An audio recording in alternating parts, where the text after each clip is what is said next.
Check 1 2 1 2 1 2 1 2 1 2.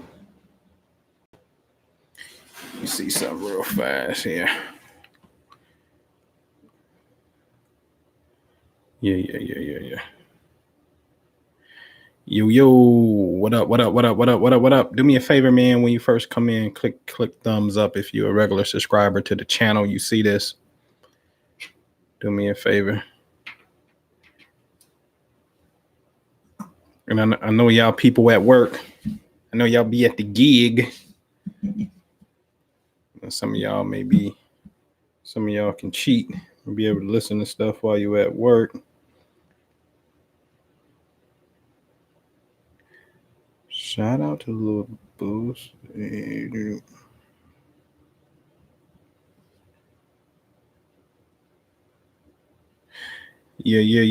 What up?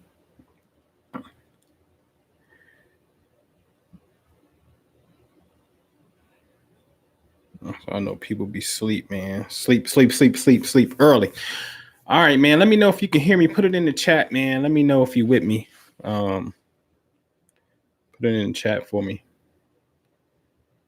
I'm gonna get into a quick subject matter real fast, and then we get out of here. So we give it a minute. Scorpio Jim, what up? What's happening? I know I made a post that said I was gonna come on at 10 a.m.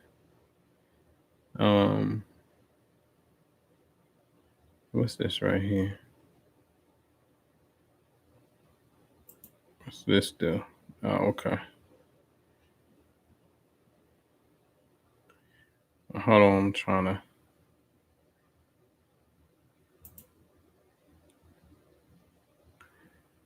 How would I get the link?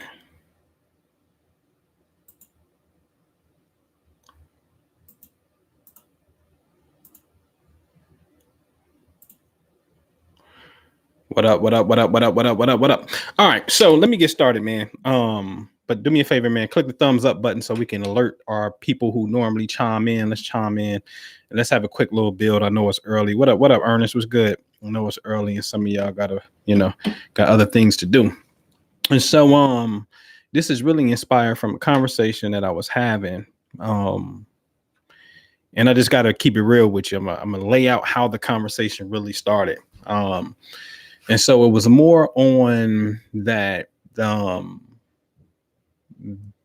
United States of America, the world at large, is a program. It's the matrix.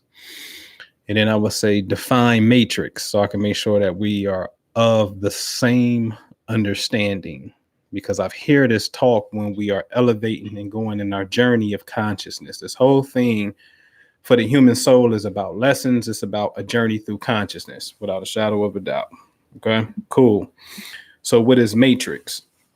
And so, matrix usually is being defined as this program, and everybody or a lot of people are slaves to the program. And it's only a few people who suddenly gets to wake up and see the program for what it's worth.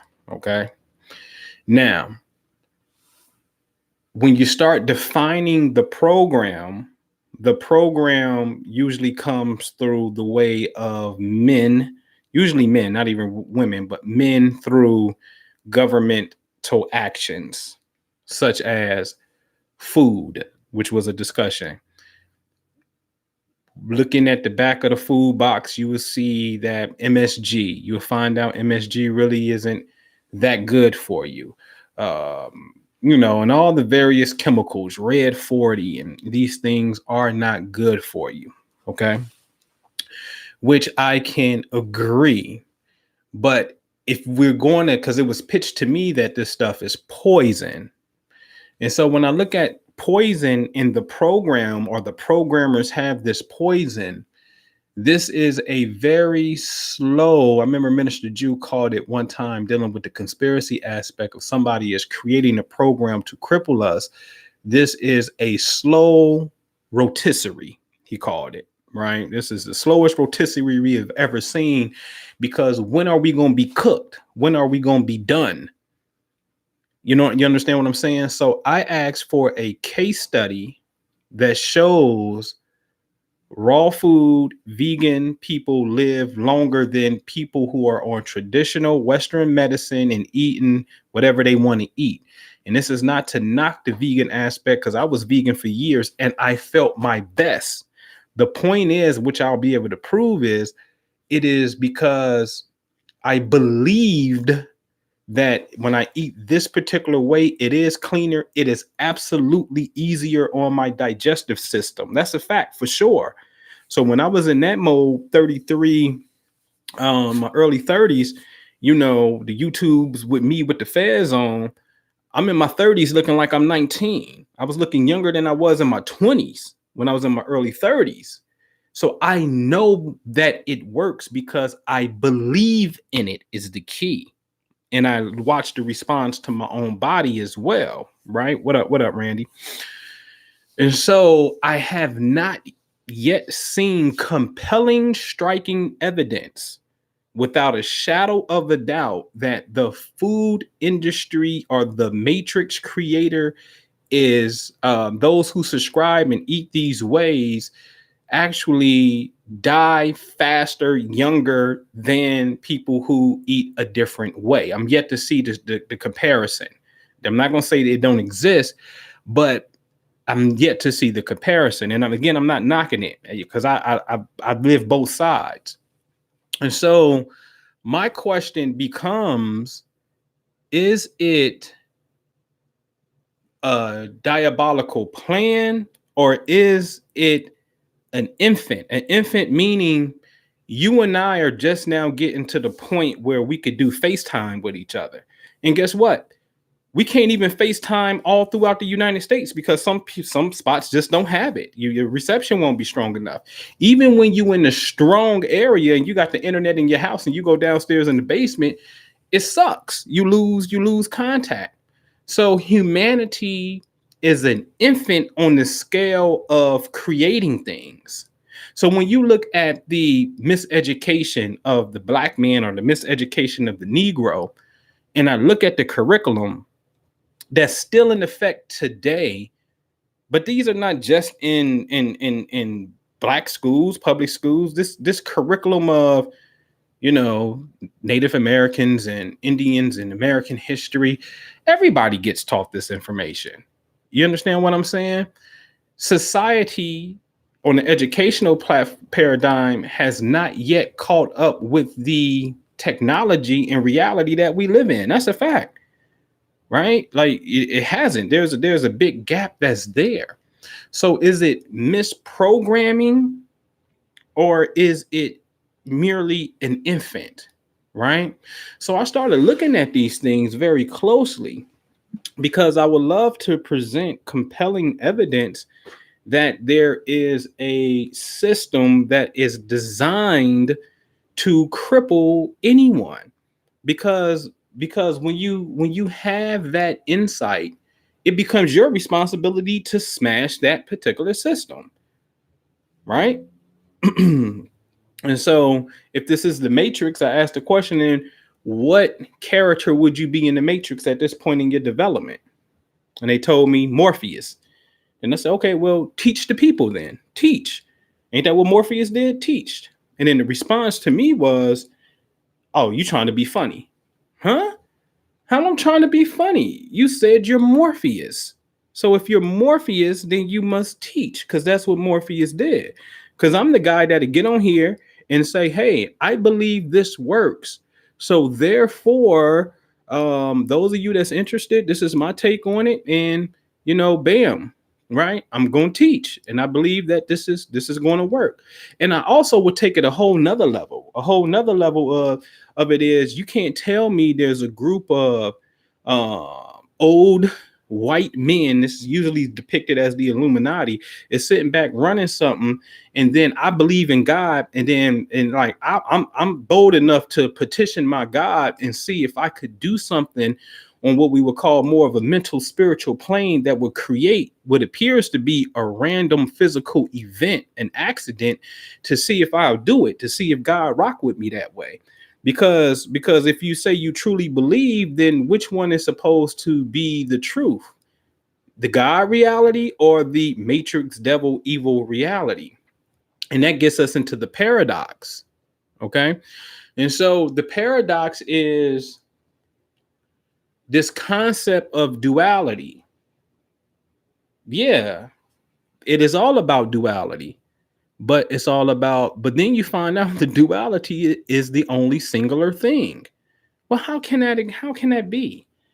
If it's about duality, two things, male, female, up, down, left, right, cold, hot, then how can it be all about the one if it's about two? Because the two is one.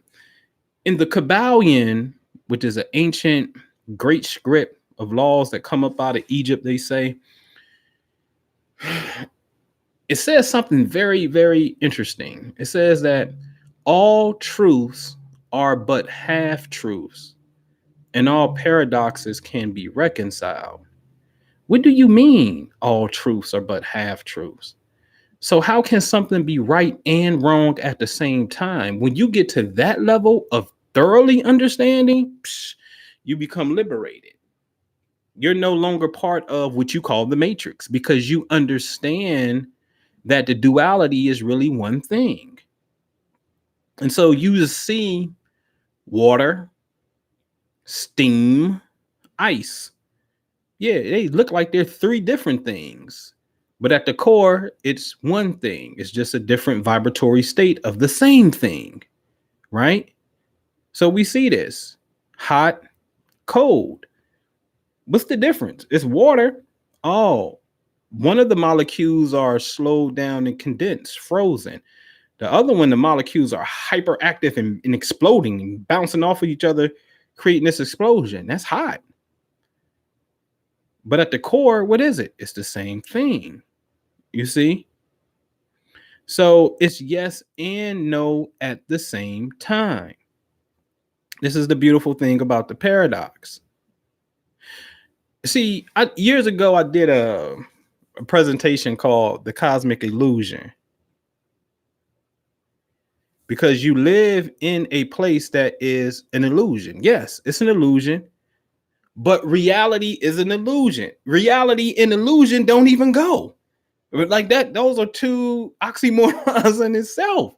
That's what God is, the great oxymoron. The moment that you say, ha, that's God, no, you can't. Because that which you identify, there's something that's invisible that's making that which you identify as the source. It's giving it its function. You understand what I'm saying? So if God is a man, and then you see that man, and then that man blinks his eye, that man does something, any type of movement, it has any type of features, there's an intelligence within that man that's invisible, even down to when you think you see the atom. Wait a minute, the atom has a function. What's telling it to spin and move? That's not it. You see, you would never be able to get it, but yet you will be able to get it because it's within everything. The two is one. It's sort of like the ancient symbol of, this was the ancient symbol of the snake biting its tail. You will forever be in this circle of oneness. So the one creates the two. The two is just a reflection of the one. Hence, when you understand mathematics, which can be proven at no limit of time, math ain't got nothing to do with emotion. Bring facts to support your claim. And that's what I said. Who are they? Bring facts to support your claim. Who are they? Name some names, right? Give me examples, case studies of you eat this way, and these people are living longer. Because I promise you, you can find some people that's 100 years old smoking cigars. And I know cigar smoke is not good for the lungs, right? Smoking cigars, drinking malt liquor, eating bacon. That's what they like. So look at the moon is the absolute perfect example that we live in a cosmic illusion. Lion goddess, what's happening? Okay. Because one day the moon is full and you can see all of it. And then the next day, about 2 days after the full moon, you start to see the left side of the moon and you can't see the right side. And then the left side slowly but surely starts to get smaller and smaller. And then you'll go a period of a few days where you won't even see the moon at all whatsoever because it's close to the sun. And the light of the sun is blocking it out. And then when it's and that's when the moon is to the right of the sun, you won't see it. When it's right next to it, you won't see it. Then what's in perfect alignment up under the sun, you won't see it. And then when the sun sets and the moon is just a little to the left of the sun in the sky, you will see the right side of the moon, known as the first quarter. And then slowly but surely, you will start seeing the right side of the moon starts to grow. You call this a what? Waxing moon. It's growing. Then you see the half moon. You see half of the right side. And if you look closely, you can see the left side. It's a silhouette of the left side, but you can't see it in its entirety. But you know good and well, the physical moon itself is not changing sizes. The physical moon ain't saying, oh, I'm big today. Oh, I'm going to lose the left side. That's not what's happening. So it's all about angular perceptions of light. This whole reality is based upon angular perceptions of light because it's what you see. And then what you see, you get to define it how you see it, hence the movie Vantage Point. So then you'll be able to see it. What up, Lance? Boy, I ain't seen you in a minute, man. What's happening with you, man? You will be able to define it how you interpret it.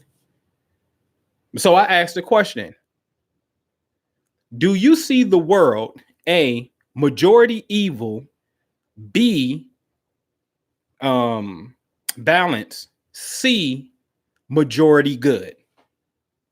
And she said, without a shadow of a doubt, the world is majority evil. And to get $1 billion, you worship money, you are evil because the money is a distraction. But last I checked, money is just an inanimate object. It can't do anything to you, but you can use it to do some things for you. And the lack of it will definitely bring some pressure in your life. Right? So I said, this is interesting. You see the world as majority evil. I don't see the world as majority evil. The world at a time, to me, I think when I think majority evil, it's called slavery. On the plantation slavery. Psh, nigga, get over here. We hanging you and ain't nobody gonna do nothing to us when we hang you. That's evil to me. Oh, I'm spraying you with a water hose and it's going to sick our K9 dogs on you. And I'm the cop that's doing it. That's evil to me. Hitler, that is evil to me. That's my perception of it. Hitler's perception was he's doing something good. And people who rock with their ideology thought so. Now, when it comes to intense conflict called war, somebody, because both people believe they're serving the same God. Abraham Lincoln mentioned it in the Civil War. Both people are praying to the same God. Now, somebody gonna have to lose this war. Either we gonna be black folks gonna be slaves or they gonna be free. Some got to give, and God got to make a decision on who he riding with. This is real shit. You got Confederate people praying to God. And literally saying, Stephen Douglas in the 1858 debates of Lincoln, saying that God created the black race as an inferior race. But something has to give here, right? And so to me, there was a turning point in history. And turning points in history are usually they're marked by wars. Okay. So that whole thing with Hitler, and then before that, the Civil War, these are major turning points in history that forever reshape the destiny of humanity. So me being black, And having a grandmother who picked cotton in Tennessee to be free to do whatever I want to do, that's a big leap. But then the question becomes, well, are you really free? Because then you got a social security number, then you got to pay your taxes, and then you get a birth certificate, and then your children are children of the state. Now, this is very true. I know because I've been through these phases. Get an affidavit of birth. Don't get a birth certificate. Get a baptismal record with your church, and your church issues that, because birth is a divine spiritual thing, and they can issue a baptismal certificate and get it notarized, and then go down to the county and get from the clerk's office and have them put a county clerk of court seal on it when they verify and look on their record book, and they say, oh, Lion Goddess is a registered notary, and then they put a seal on it. And then you go to the state and say, I need you to verify your county person who put this court seal, gave me this court seal. And then the Secretary of State will say, yep, this person is the registered notary to be able to issue out this particular seal for the clerk of for the court. And here go our state seal. Now you got a state seal and the county seal on your baptism certificate. And now this could serve as a birth certificate. I've been there because I don't want my children to be a part of debt. Because when you go Google United States citizens share of debt, you're going to see each citizen's share of the debt is fairly large. It's very big. Open up a window and Google it and tell me what it is right now. So is this a plan? Because I was under the perception that this is a plan. But then when I start looking at it, when you start getting into real estate, it really starts showing you, because when you pay real estate taxes, they'd be like, they got to break it down for you. And they'd be like, hey, man, we took $1,000 from you. We need you to pay $1,000. And 100 of it's going to this school district in your neighborhood. Another 50 is going to the library. Another 30 is going to the Ohio River Fund right here. And they have to break down what's happening, because your money is literally paying the city to be able to have the schools and the roads. Now, do I believe we should be living, living good food, clean foods and things like that? Why do you have to pay for what the earth gives you? Right? I totally understand it. And I'm with it. If you can be self-sustaining, fine. The moment that you have to interact with society, right? Oh, I need to get some seeds. I need to go get the raw materials and shovels and things like that. What I'm gonna get it from? I got to go to Home Depot. What I'm gonna give Home Depot in exchange for these goods? I have to exchange something. So it's called money. I'm going to exchange money for that. You see what I'm saying? And so it's like we develop. See, when we get this Illuminati matrix consciousness, we start to develop and I just got to say it, we start to develop a loser's mentality. And I'm going to tell you what I mean by that, because I'm going to share something that was shared with me. Okay. It was said, energy, what's the matrix in a sense? Energy harvesting. We're pretty much batteries to the system. You're helping the wealthy become wealthier as you don't have shit. It's designed to stay that way. You can never come close or past them. You hear the thinking? You can never come close or past them. That was text to me. You could never come close or past them. And I said, damn, wow. Who can't? So what happens is, if you start throwing somebody up there who you think is successful, is Jay-Z and Beyonce, are they successful? No, all major entertainers are part of the program, brother, to distract you. Damn. So I guess when Hurricane Katrina came and totally tore New Orleans a new one, and Beyonce buys apartment buildings in Houston, and Jay-Z creates a Sean Carter fund for those people who want to go to higher education and pursue higher education. He creates scholarships, and his mother is the president, and they're giving Black people a chance. And Puff creates a charter school. But I guess since the charter school can be shut down by the state, and the state says, oh, you ain't making the grades, Like that's still your overseer and that's your boss. You got to have relationships. Just because you have a relationship don't mean that you're not free. So yeah, you're not free the moment that your charter school don't meet state standards and your people are failing. We have the power to shut you down. Yeah, you're not free because you got to pay these taxes, right? But you are free where you can say, you know what, I'm not paying anything. How about that? I'm going to build a church and the church is exempt from that. And now I'm going to live in the church on my church grounds and I ain't doing nothing and I'm growing my food. Sure. So that's what I'm saying. It's a paradox. Both are right and wrong at the same time. Now, I say if you're going to, I mean, what you going to do, man? I know some people who totally went off grid.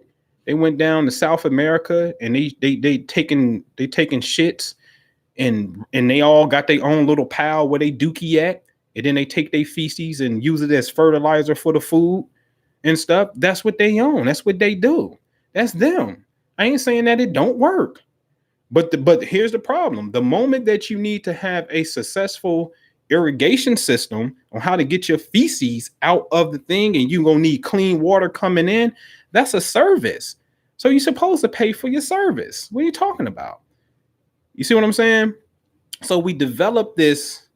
When you have that state of consciousness, you develop these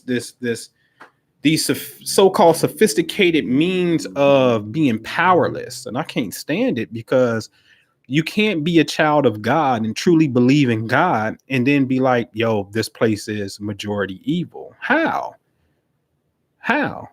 No, it's not. I don't see it that way. But it could be to you because what you see is honestly your perception. So I'm not going to say that it's not. It is, if that's what you say it is, for sure. You understand what I'm saying? Because the only thing that matters is what you are looking at. Science been proved that. Science did a study where they said, hey, do you know that when you're looking at or looking for an elementary particle like a photon and whatnot, it appears wherever you're looking and you think it's going to be. So the mere fact that you look right there and thought it was there, that's where it appears at. Then there's something called wave function collapse. That's a phenomenon that's known. Wave function collapse. Okay. In other words, when you look at something, you can collapse the wave. A wave is just infinite possibilities of energy. But when you collapse it, the wave turns and somehow takes form, becomes a particle, becomes physical. So it's let's visualize a red Mercedes G-Wagon. That's visualization is the wave. Now, when you go out and you happen to see a red G-Wagon pass you or any G-Wagon, there goes the particle. You just collapsed it. And that's how it works. So what we look at based upon our perception starts to create reality. Perception creates reality. So now, excuse me, then what we got to get on is, well, wait a minute. What if me observing evil and having this negative emotion about it, what if that is actually creating it? They haven't figured that part out yet. What's up, Alice? What's happening? Right? They haven't figured that part out yet. That our thoughts, evilness and badness, will create a future event because it has to mirror back into your reality. This place is the mirror. It's all about light bouncing into your retina. It's all about sounds coming into your ear. It's all about external stimuli touching your senses so you can pictualize what's going on, so you can define reality. So it's all about us receiving light codes. Seeing is light, for sure. Hearing, that's light, because when you hear a sound, you equate it to the appropriate thing. You know what the fire truck sound like? You see fire truck when you hear the sound. You don't see it, but you hear it. You know what it is. You create an image. Therefore, man was created in his image, right?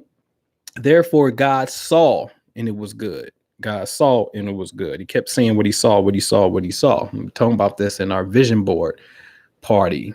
So we have a vision board party every second Friday of the month. We have a vision board party in the Family Wealth Club, and how vision's important.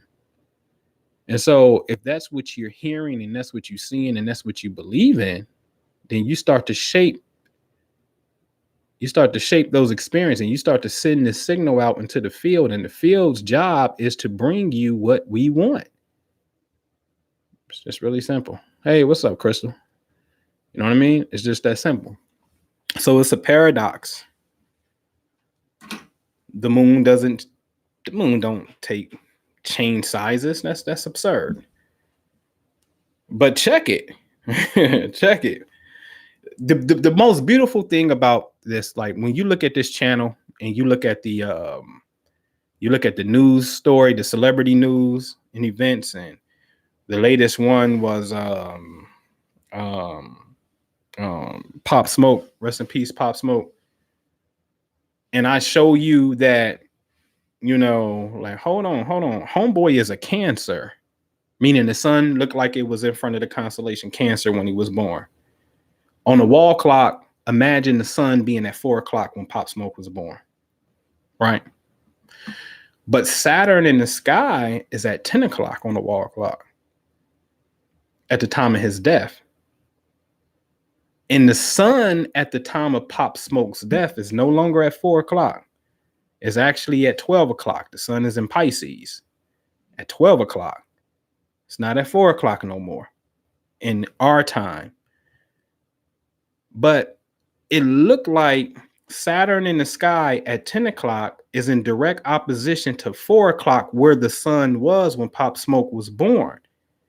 And yet, if you go Google or study Saturn opposite sun, it denotes a time where your vitality of your energy, because the sun represents energy and Saturn represents darkness and coldness and contraction.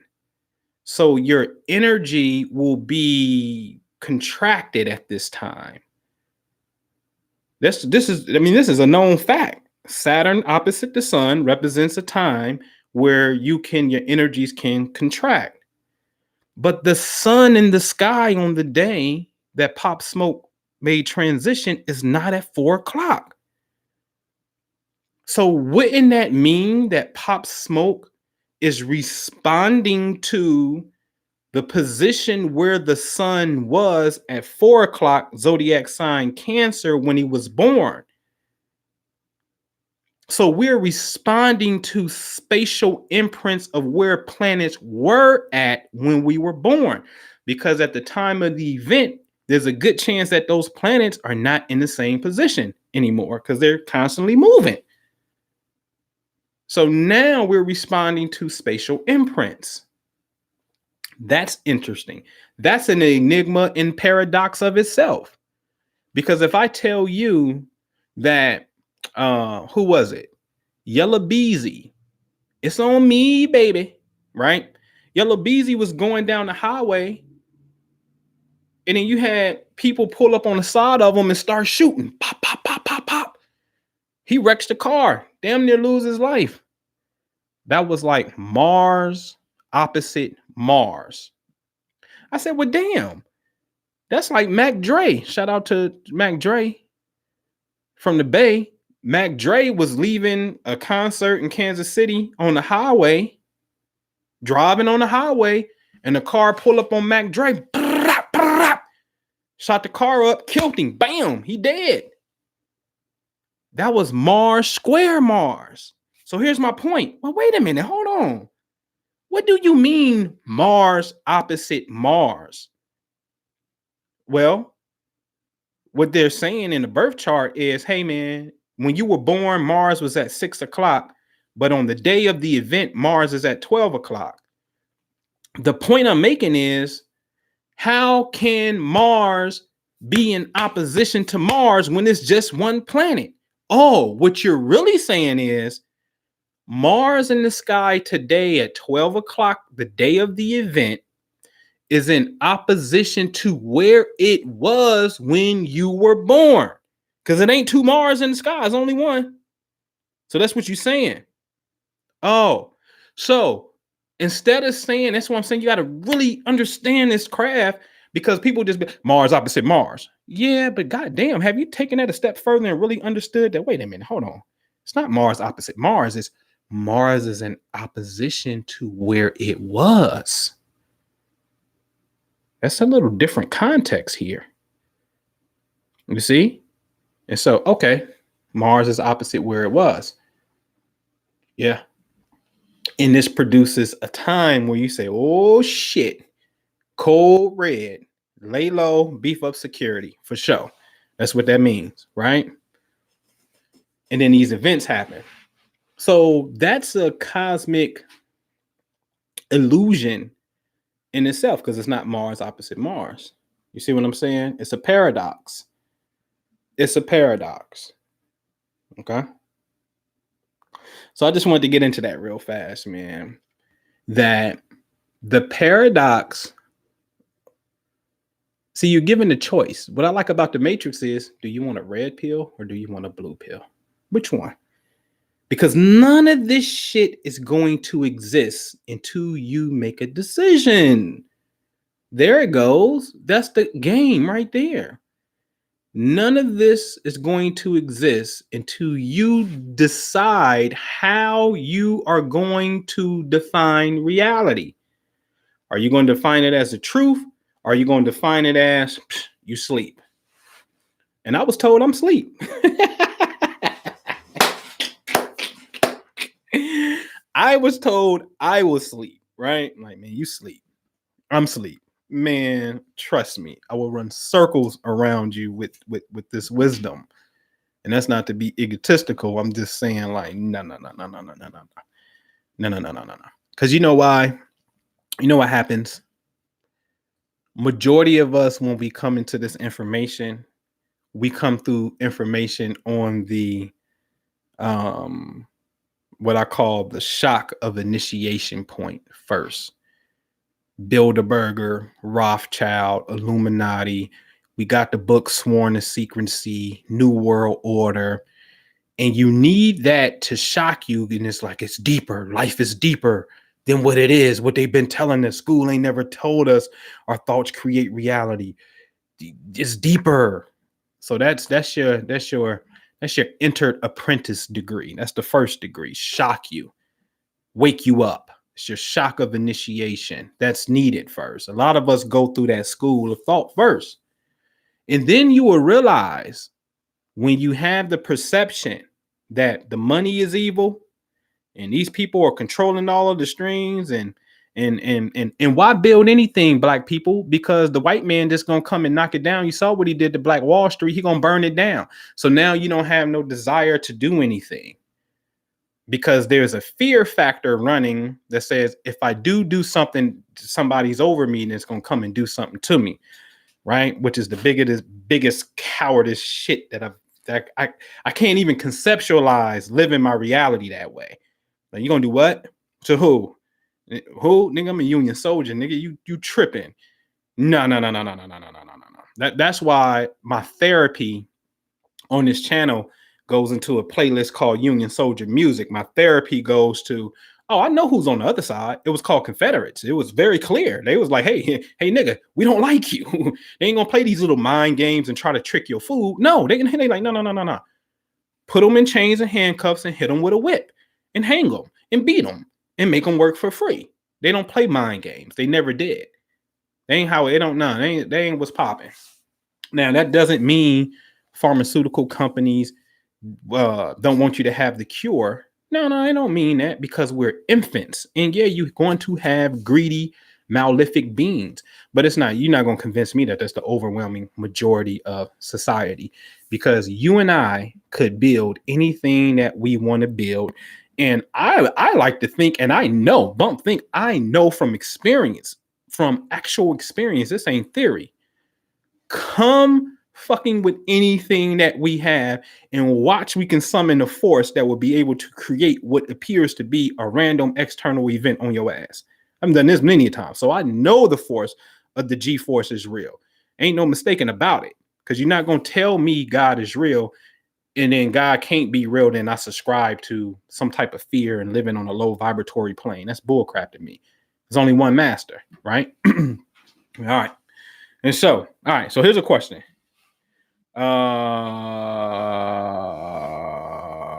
Oh man, yeah, appreciate you, Sister Monanetta. Appreciate you. All right. So, where we at here, man? So yeah, I mean, I just wanted to share that with you real fast, man. We can build anything that we want to build. Quality High Records, what up, man? In fact, I know people about to get some tax money. I know what we doing as a group. Listen, let's create here's the conversation. Let's create a LLC venture and go buy apartment buildings where we can get residual income month after month after month. Whether it be a duplex, Rick Ross said it, and buy back the block. Start with yourself a duplex, work yourself up. Start where you at. You understand what I'm saying? I had to start with friends and family, raising money. I managed some stuff, get them money, buy something, buy another one. Got into an Airbnb, got into my first rental. Like I had to take the steps necessary. Play where you are at. You see what I'm saying? Rock where you at. Because we're in how is it evil when you're living in the best expansive time ever recorded in history? It's called the bull market. This is the longest expanded time of growth that the United States have ever seen in its history. So this is going to go down as the golden era for sure. Can you imagine 50 years, 100 years from now, they going to be looking back at this era like, what? After the 07, 08 crisis, what? They had the golden era. They was getting it. What happened when you look in the history books? Oh, shit. Sprint gave Ho $200, $300 million just to have title. Oh, snap. You're going to see some great deals that was taking place. You know what I'm saying? Oh, snap. This person became a billionaire. Oh, snap. Like, I saw something on Alux. ALUX is a great money platform and self-improvement platform. I think it says something like every day in the United States, 1,500 people become millionaires every day, right? Every day, right? So these things can empower you. You know what I mean? Straight up. So we should be talking about, let's go buy back the block. Let's go buy something. You know what I'm saying? And let's make it great. Let's build something. I don't want to wait till I die and see it. And I don't want to wait till I'm old where my body can't go up and down stairs. No, I want to enjoy it. You know what I'm saying? And let's build something. All right. And so, any questions? Put them in the chat, man. Put them in the chat real fast. I got to do I'm about to do a private session for my girl, Cash Doll. Y'all know Cash? I mess with Cash heavy, man. Hey, what up, Miss Love and Light? You know what I'm saying? I'm rock with Cash heavy. And I'm about to start doing something new on this channel where each week I'm going to get into I'm gonna put somebody in the starlight. And so I'm gonna talk about their success, why they is what they is, doing what they doing. And then I'm gonna also give a public code red out when the next time they need to beef up security, be careful in their travels and whatnot. And it's important during the code red for you to get any frustrations out of your system, because the thing that I am studying is, I got it on the record. Well, I didn't told, it's only happened twice and I don't like it because in both times they didn't read the damn shit that I gave them. You know what I'm saying? I gave them a report to say, hey, you can be in an accident from here to here within this timeline. And then that timeline come, one person got in an accident to the day. I said, I remember the day, and I ain't gonna say the date again, but I remember the day, and it was an accident on that day. Now, this is what you have to factor in. And hear me closely with this.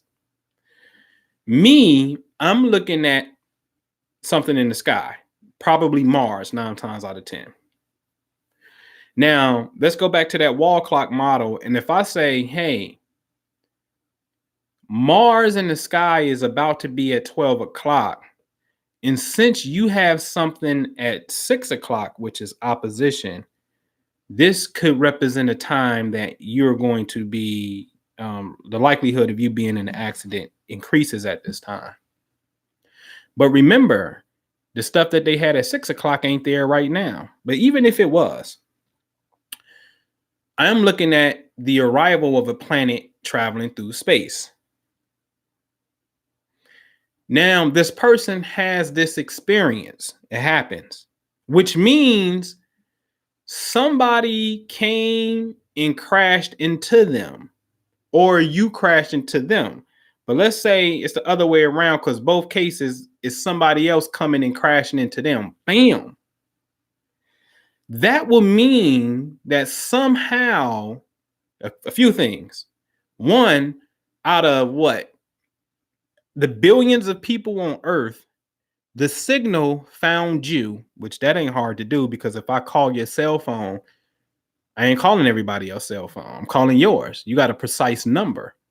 So therefore, you're going to be able to get the call. So the signal is intelligent. It knows exactly who we are as individuals. That's one. Two, it is finding a host to bring somebody to run through the red light and crash into us. Yeah. It's finding somebody, a host, to do this, to make the story happen. So what I am really amazed at is it drawing somebody else in what we need to do. Just like how we got Google Earth. So I got to package this information up correctly, because the data is here. Like if you look at the celebrity, the playlist that say celebrity news and death, man, those videos is clearly outlining bam, bam, bam, clockwork every single time. And then I got the big folder. Where is it? Then I got the big folder of facts. You know what I'm saying? Of where is that folder at? Oh, it's over there. All right. So I got the big folder of facts where I say, hey, yo. Charleston church shooting, something's about to happen. There's about to be a domestic severe act of violence here. Like, it's going to be major. It's going to be like 9/11, a plane crash. It's going to be something big. Martin Luther King assassination is going to be something big like that. And then this event happened. I'm on the record. I am on the record of saying these things are going to happen. I tell you the 3 days it's going to happen on. And on those 3 days, that event happens on one of those days. I've done this plenty of times. There's a video here, and the video is called Nostradamus Prophecies. Watch that video and watch me show you that I lined it up. Now, I'm going to tell you where we got to get to. Only technology can help us. Because, see, we can tell you what's going to happen and when it's going to happen. Now, here's the question. Where it's going to happen at? I don't know. I have no idea. I have no freaking idea. Technology needs to get to a point where we can turn everything into energy sensors, sort of like infrared, right? So you can see a heat signature. So imagine if, because that Kevin Hart accident really good, because I like Kev. That's an understatement. I love Kevin Hart. I see somebody who is very successful, very happy, children with him. It makes sense, right? To get the best life that his success can give them. and whatnot. And you got to salute the mom who's not on some, no, they staying with me just because I'm the mom and you cheated on me. And like, she like, that's dope. So Tori Hart is dope to me, to be able to put self aside and pain aside, to be able to be like, no, your dad is more, a little bit, for lack of a better word, more popular and more successful. Therefore, you get the best opportunity in that world, right? That's amazing. But when he got in an accident and you saw how mangled that car was, that was a hurt piece, because Kevin Hart on a cosmic level is Philadelphia. And Philadelphia on a world level is the birthplace of the United States of America, the foundation of independence and the Constitutional Hall, which is July 4th, and Kevin Hart's like July 6th. So it's the same energy. And when you're dealing with that energy, the sun is in front of Sirius. And we know that Sirius is said to be our son. Go back to Mali and the Dogon in West Africa, telling you like, yo, we really Syrian beings, y'all. And then you take it to Egypt and you see, you know, the goddess Isis and Sepdek with the star on her head was talking about Sirius. So this becomes an African cosmology, and Kevin Hart, a heart deals with love. But filio for Philadelphia means brotherly love. Hello, this dude is the physical walking representation of Philadelphia, which also is in the book of Revelations as one of the 7 churches, because there's really 7 cities that we could map out that deals with the Big Dipper, okay, that up north, because the stars was following, the slaves was following the North Star, that we can actually line out, that becomes very paramount to our freedom and liberation and going to the next level. But that's a whole nother conversation. So Kevin Hart. So when I saw the Kevin Hart accident, that's when it hit me. I said, shit, we need technology that can turn everything into a color code. So now you see reality. It's like auras. So say it's 6 colors in the visible light spectrum: red, orange, yellow, green, blue, and violet. Okay. And so now imagine if, and it's just a theory, because I can tell you what's going to happen. You're going to get in a car crash from here to here for sure. And it's going to happen on this timeline, here to here. So they go, what it is, when it is, but where is it? Don't know. So what if you can color code it, and let's just say Kevin Hart's energy is red. And as he's driving down the street, everybody else blue, yellow, but another red is coming towards him. So when the two are on this, because we always talking this vibration shit. Vibrations, brother, vibrations. Okay, if it's about vibrations, then colors vibrate. The only difference in color is the nanometer, the speed of frequency of light. The slower it is, it's this color. The faster it is, it turns into this color. So that's vibration. And so we should be able to have this technology and see, like, wait a minute, is like attracting light. Red and 2 reds, bam, they're going to come together. Or is it opposite?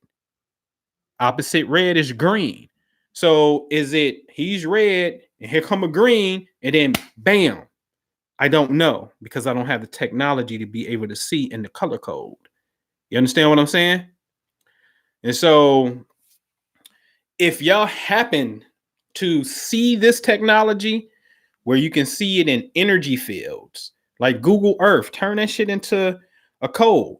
Because if I'm telling you that, yo, hey, there's a code red event and it could be a domestic act of violence, then on a thermal plane, talking about energy, let's go to Charleston, South Carolina, when Dylann Roof shot up the church. What if that area was turning a certain color? It was just different than everything else surrounding it, right? It was just different. And then what if you zoom in? This shit sound like a movie. I swear, this is a movie. This is a hell of a damn movie, man. I swear I can take this to Hollywood. This is a movie because I got the facts. This is a movie. So now you zoom in Charleston and you're looking for the energy signature that the city is saying. You see what I'm saying? So let's just say red, because red is associated with danger. So shit. Now, but we see all these blues. But then all of a sudden, you see this red thing that is like, this red thing that's just vibrating crazy. That's Dylan Roof. His energy is off. See, everybody be talking about energy, brother. It's about the energy, energy, energy. Come on, man. Then how you gonna be able to define energy? How? How, man? How? You see what I'm saying? That's the point. Anyway, man, I'm glad y'all like, because that's dope, man. But if y'all ever see some technology out there, you know what I mean? Just be my eyes and ears. Let me know. You know what I mean? But this where it needs to go, because we can, we can quantify the experience of what's happening. All right. So any questions, man? I'm gonna build on this. Like I said, I gotta deal with I gotta go see my partner, man. That's my homie, man. I gotta get Cash Doll some game. And I'm gonna say it with y'all. I'm gonna say it here because my information needs to be time stamped beforehand so I can show and prove. One, like I said, I'm gonna start doing this starlight thing, this highlight. And within the highlight, I want to highlight the success. I just don't want to show y'all the bad stuff that happens and how you can see. I've done that for years to show you that it's real. Like, yo, see, bam, then when that happened, that's this. Now I'm about to start showing you the success and then give a cold red. And I ain't gonna lie, something happened during that cold red, I'm gonna be like, see, I did tell you. I have to. And so my homie Cash, she was born with a lot of stuff. Her planets is like coupled up. It's a cluster of them. It starts in Capricorn, and then she got like Uranus and Capricorn, Uranus and Neptune and Cap, because she a 92 baby. And then it's Saturn and Mars in Aquarius, which is the next sign. And then she's a Pisces, which is the sun is in Pisces. And her Venus and Mercury, her Venus is in Pisces as well. And then her Mercury is in Aries. So these signs are back to back to back to back. So these are 6 planets that go from Capricorn, Aquarius, Pisces, Aries. So 6 planets out of 10 planets in the solar system, 6 planets, which is 60% of her energy is clustered within 4 signs back to back to back. Mars is in Capricorn right now. So that means Mars is going to hit ding, ding, ding, ding, because that's how his energy is moving. And so since I love Cash, I got to sit up there. I got to put her on game and like, hey, God damn it. Here you go. You know what I'm saying? And when I do that, man, whether they get it or not, I'd be amazed because, I haven't seen anything happen. And there is a I keep this stuff confidential, but y'all know her very well. Pisces, another Piscean sister, very poetic, mystical. All right, very mystical. So I ain't gonna say her name, but I was able to get in contact with her one year, and this was like 09, 0809. Yeah, 0809. Was able to give her a reading. The spirit told me that a video that they redid a certain video. Hey, I ain't say that. You said it. I ain't say it. All right. And I was like, yo, spirit told me like, yo, I know Mars is in this area. And then I started thinking about that video, which we all saw was I ain't saying no names, but it's something happened. And I was like, yo, shit. Now my people knew her. It was like, shit, I'm telling her. And then put her on the phone and we talked. And I told her, like, hey, so just lay low. You know what I'm saying? Any frustrations, get out the system, address some stuff, but lay low. And she's like, man, I really appreciate that. Because at the time they was already getting this information and whatnot. Readings and stuff. So they had a reader, but their reader had passed.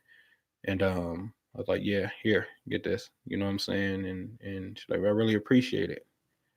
And that's what's up. You know what I'm saying? Like that has to happen because I'll maybe I'll do a webinar on this stuff, man. But I'm telling you, I saved Michelle Obama's life. I swear to God, I know I did.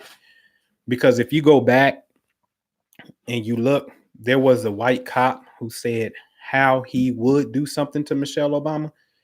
And I said 50 something days prior, and I made a riddle. I said Ma, Mo, and Bo would dance in the TOD for X amount of days, might have been 37 days, something like that.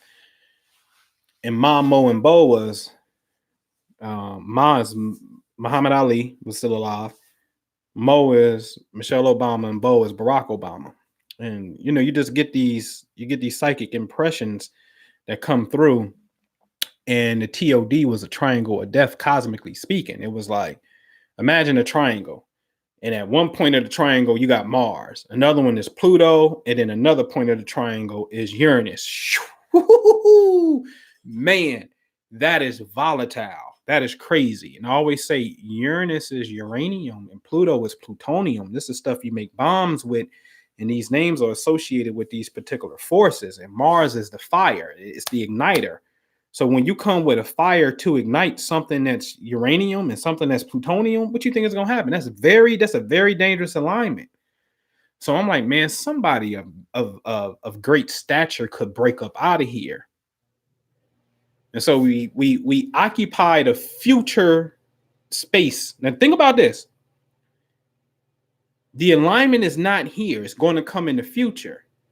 So we have to occupy the future via thought. It's no difference than saying, yo, July 4th, we're going to have a banging ass picnic and barbecue cookout at Fairmount Park.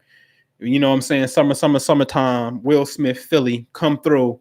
We already there. We already made plans. We already reserved it. It's already going down. We occupy the future.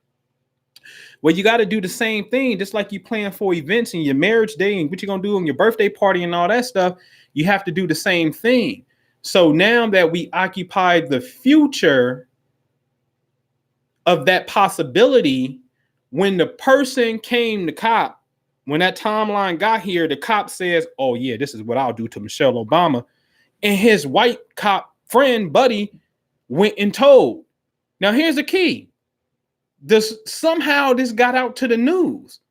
And I'm amazed at this because it's like, wait a minute, hold on. Why didn't the white cop buddy just be like, man, shut the fuck up, stupid? That's dumb. And then when he went to go tell, why didn't the supervisor say, man, shut up, dummy? That could have been an in-house reprimand. How did the world come to know about this dumbass statement that he said? What ratted him out? Something tricked him out to make it come into mainstream is my point.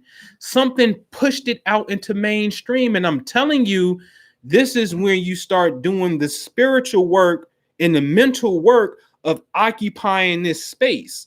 So when the military come and you got dignitaries coming through, you got to go and you got to do recon. You got to survey the land first. I need the sniper on deck here. I need you to, sir, you see any funny movement, pop they ass. All right. This military. So I need you on deck.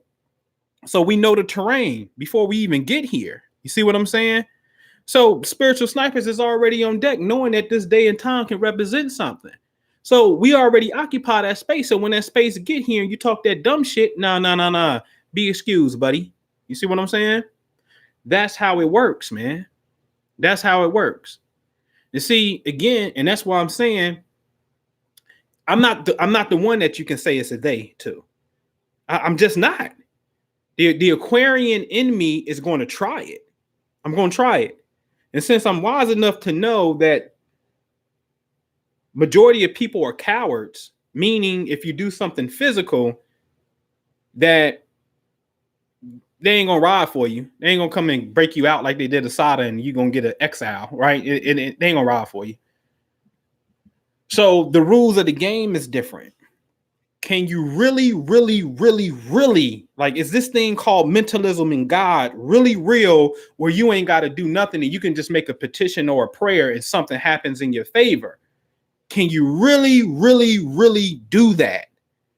Because I know when we go to Stone Mountain on 2 occasions, if you don't know, you about to know when we get out of here with this. on 2 occasions. March of 2013, we go to Stone Mountain.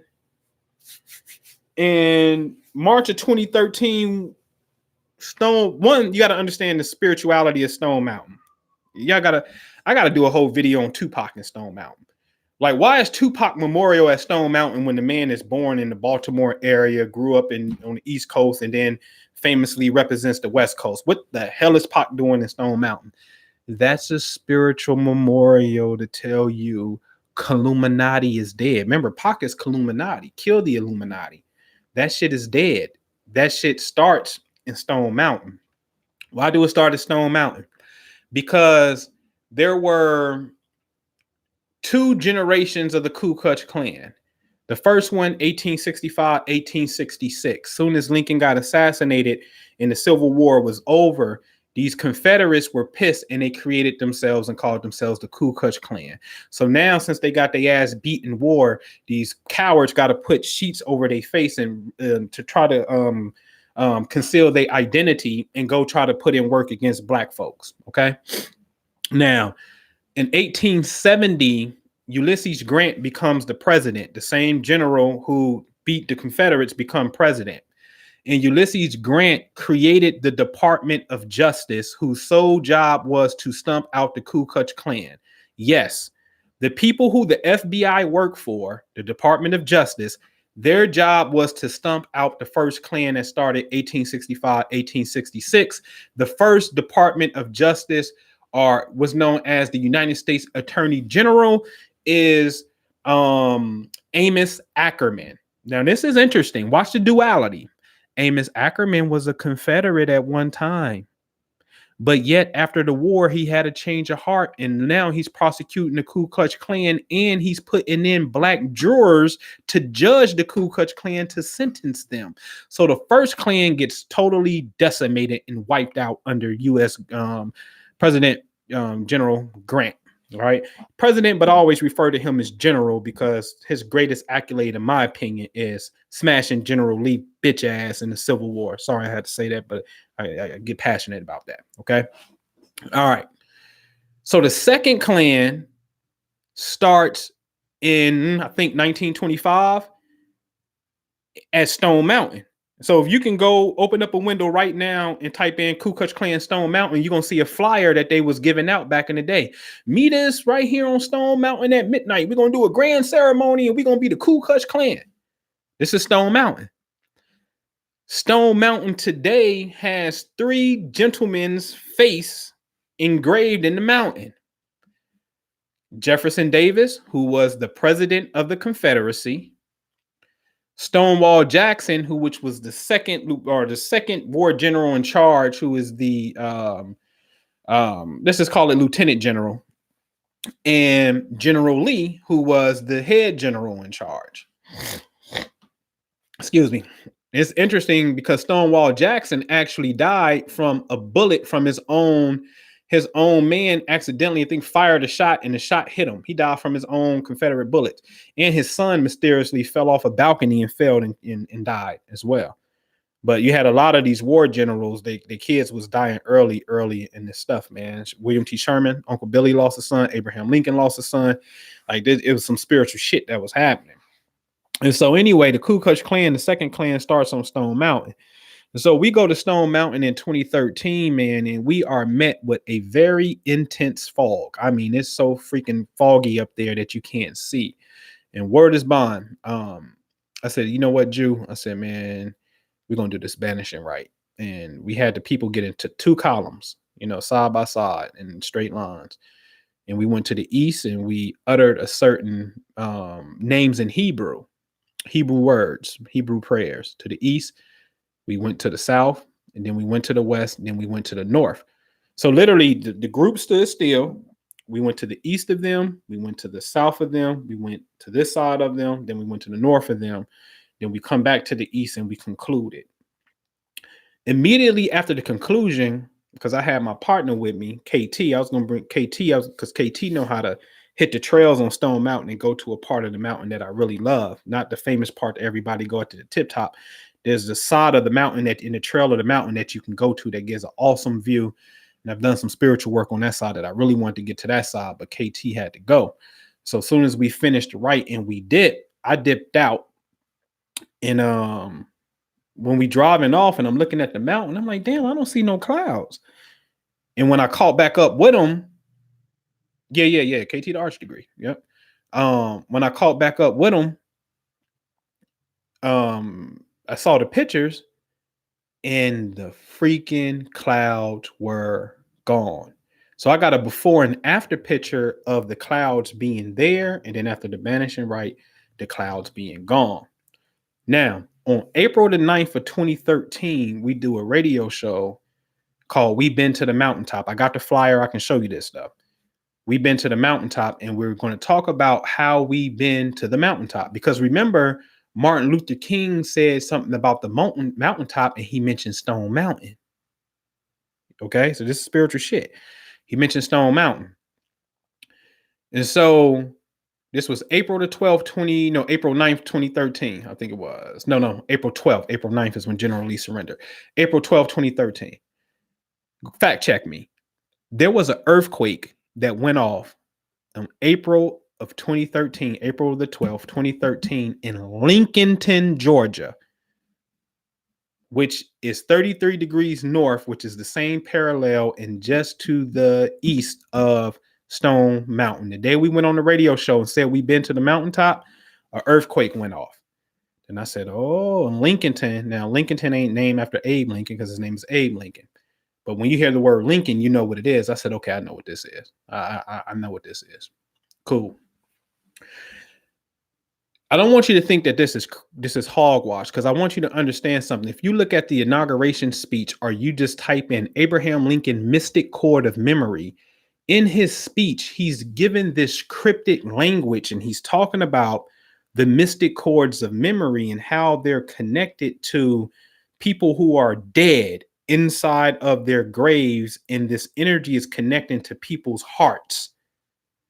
Word is bond. This is how he ends his inauguration speech, talking about the mystic chord, this mystic chord. Okay. So when I see the earthquake go off in Lincolnton, I said, oh, it's about to get interesting. If you look, you're going to see, and you can just type it in. It was April of 2013. Man petitions faces to come off Stone Mountain. This is April 2013. We was just there doing spiritual work, making clouds disappear in the month prior. That's one. Two, second time at Stone Mountain, and people here know me. They know, like, Ernest is here. He'll tell you. There is a flyer that I did called the Stump Off. And I had my designer put a scope on the Ku Klux Klan's face over Stone Mountain, because I told you Stone Mountain, the Ku Klux Klan, that's their energy base. If this is Transformers, the Ku Klux Klan and the Confederacy's all spark, that cube that hits the earth, is Stone Mountain. I'm telling you this. Okay. It's Stone Mountain. And so, because mountains are always said to be spiritual. And when you look at Stone Mountain, you're like, what the fuck is this? Nothing around here fits it. Like, it is like, huh? This is weird. Beautiful place. You got to walk Stone Mountain barefooted. Like, when you get to the base of the mountain, take your shoes and your socks off. It's gonna hurt in some spots where it's all these little rocks, but you got to climb it barefooted, and you got to feel the energy barefooted. It's a telluric earth energy that comes up through the soles of the feet. I can't explain it. My very first trip to Stone Mountain, when I got home, came back to Philly, I was like in heaven. I was like, for 3 days straight, I just had a smile on my face the entire day. I was like, I was transformed. All right. Very spiritual energy that's there. So, all right. So now 2015 comes, and it's July the 11th. And I'm like, hey, yo, on July 11th, hold on, I got Prime, man. Hey, Jew, I'm doing a YouTube, man. Say what up to people. Oh, you live? Yeah. I'm live on YouTube. I'm about to wrap it up. Okay, all right. All right. Yeah. So we Stone Mountain, July of 2015. And we're gonna be there on July the 11th, which is a Saturday. We're gonna do a book signing because we got a book on Amazon. It's called Spiritual Wisdom for the 21st Century. It's on Amazon. We never promote it because we don't be trying to be in people's pockets, man. But you know, it's a dope ass book. There's a book called Spiritual Wisdom for the 21st Century, and it's me and Jew answering questions. And it's hella dope. And we got pictures in there with light coming out our foreheads and everything. Like, get the book, Spiritual Wisdom for the 21st Century. And so July the 11th of 2015 is a Saturday. July the 12th is a Sunday. So Saturday, we're going to do the book signing, kick it into town. Sunday, we're going to go to Stone Mountain and do the stump off. We're going to stump this negative energy off Stone Mountain on Sunday the 12th. So that means Friday, we get in town and check in. Saturday morning is the event, the book signing. Sunday, we're going to stump their ass. I'm just going to tell you this, okay? Now, look at this. Google it. Confederate flag stolen. That happened Friday, July the 10th, 2015. As we're coming into town, and we've been doing promo. Hey, y'all, meet us in Atlanta. Meet us in Atlanta. We're going to be in the A. Meet us. We're going to Stone Mountain. We're going to do the stump off. Y'all really with this shit? Y'all with this ancestor work for real, for real? Meet us at Stone Mountain, nigga. You want to talk about they? They is a Ku Klux Klan, nigga. I know who they is. They made it very clear. I'm telling you, we need to go here. We're going to stump this energy off. You know what I'm saying? So we doing promo, moms. Only the people who were supposed to be there was there. So they come. So we get in town Friday, and then it hits the news that the Confederate flag is stolen. Let me tell you something, man. Ain't nobody physically steal the flag. Now, you can call it what you want to call it, man. But I know what? There's case studies of cats. There's one man, Jew got this case study. This lady was praying for a cat and doing visualization for a cat. And all of a sudden, she swear to God, a cat just freaking appeared. And somehow this story made national news. And the man was like, yo, I want my cat. Yeah, that was my cat. My cat was trying to get my cat out this tree. And I don't know what happened. In the blink of an eye, the freaking cat disappeared. Now, this ain't crazy because you know that cats has always been synonymous with being next to a witch. And a witch is synonymous with a person who has spiritual powers. Okay? Some weird stuff that goes on. And these cats got this ability to be able to see in these worlds, and they're super sensitive on energy. Okay? So, you know, call it what you want to call it. I can give you what's upstairs, the autobiography of a yogi by Yogananda. There's a chapter in there. If you don't know who that, it's a great book. The spiritual stories in there is crazy because these boys master. I'm talking about these are the kind of masters that be like, oh, hey, at 11:30, my heart gonna stop beating and I'm gonna be dead for about 4 hours, and I'll come back in my body at 2:00. And then 11:30 come, they'll be what you would call dead, vitals off and everything. And then when 2:00 roll around, they'll wake up because they've mastered how to control that stream of consciousness. Word is bond.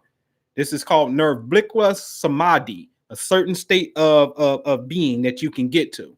Well, inside of the book, he talks about how a master appeared to his mom and was like, hey, tomorrow doing meditation, there's going to be a medallion that appears. And I want you to give it to your son, Mukunda, which is Yogananda, when he gets of a certain age. And as much as when we give it to him, it's going to mysteriously disappear from him. And he left out. And the next morning when she was in meditation, a freaking medallion appeared.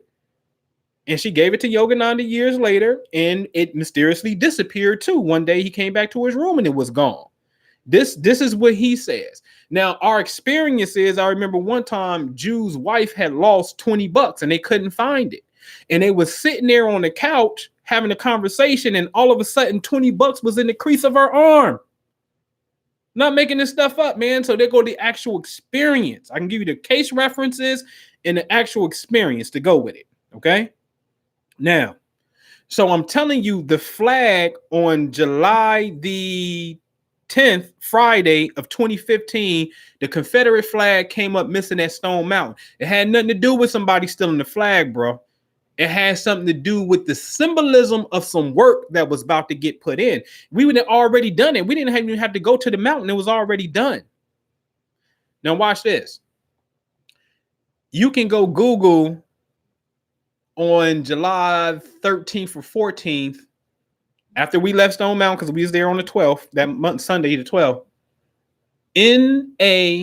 NAACP petitions to move those Confederate faces off of Stone Mountain. So that's 2 times that we go to the mountain with the intention on addressing that Confederate energy, addressing that energy. Because see, if your ancestors is real, you better understand that Confederate ancestors is real too. Come on, man. You can't have it both ways. You can't just have it your way. Confederate ancestors are real. So we got to deal with that on the spiritual plane. Every now and then we got to go there and we got to clean that up, stump that energy out of there, right? So how is it both times that we go to the mountain, and as soon as we go, it's gone. Boom. They're like, oh man, the flag is missing. Oh, petition happens again. Remove this. Where are the people getting the idea to say, I think it's time to remove that? Somebody's programming it. See, this is how you program the matrix. Did a webinar on this called Programming the Matrix. Maybe I'll bring that back and do that. Maybe I may do that. Show you that old webinar called Programming the Matrix. Okay. How do you put a thought into the ether and fall back and watch the thought material? You do it all the time. When you be like, at 12 o'clock, man, I'm about to go to Mr. Child's and I'm gonna eat lunch and I'm gonna get me this banging ass salmon. Man, I'm going to Papa Do's, man. I'm about to get this salmon.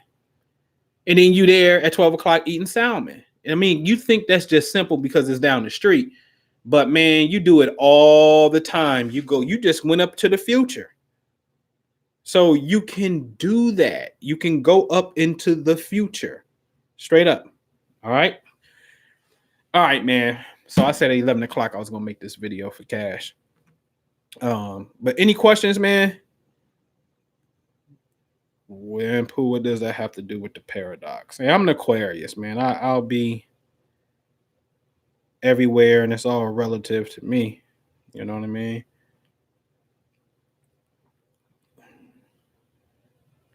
My sun is in Libra. 29 degrees. Pluto and Scorpio, 29 degrees. Right. So 29 degrees to me, I call it critical, simply meaning it's at the last degree of a sign. Anytime that you have a planet at the last degree, it's supposed to be the boss. It's like, I'm the last one. I'm the highest of the order within this.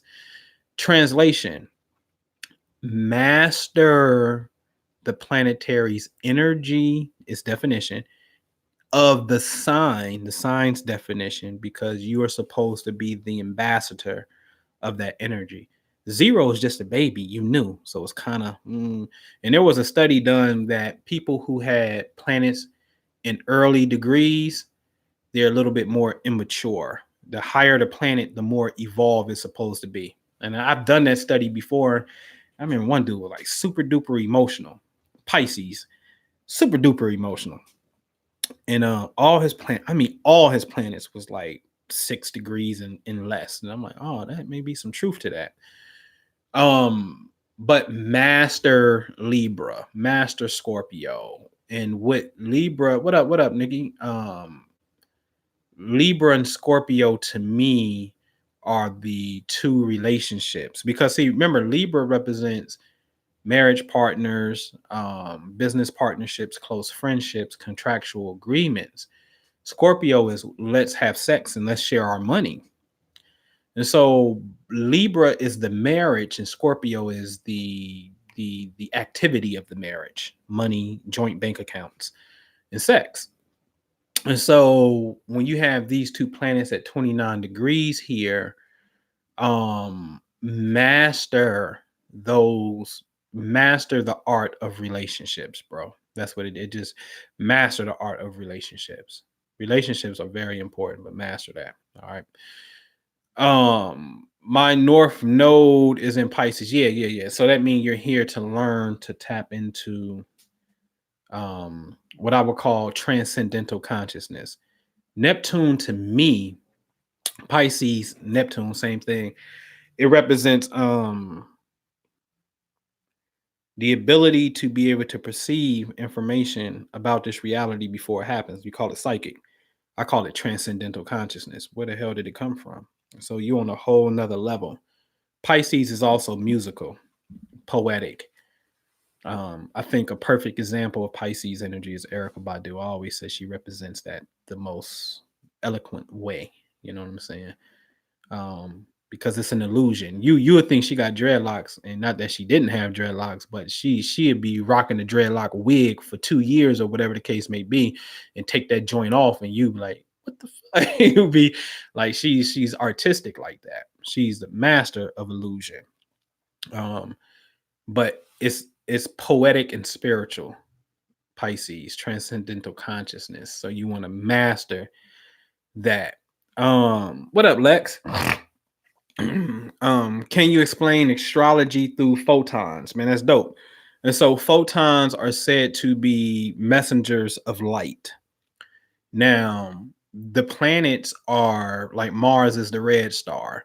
So tonight, when the sun sets this evening, I want you to look in the western sky. When as soon as it gets dark and the sun goes down, it's a bright ass star in the western sky. It's not a star. It's so bright you can tell it's not a star. It's a planet. So planets, like you see Earth when you from space, they always depict Earth as a blue aura, a blue hue. Mars is the red planet.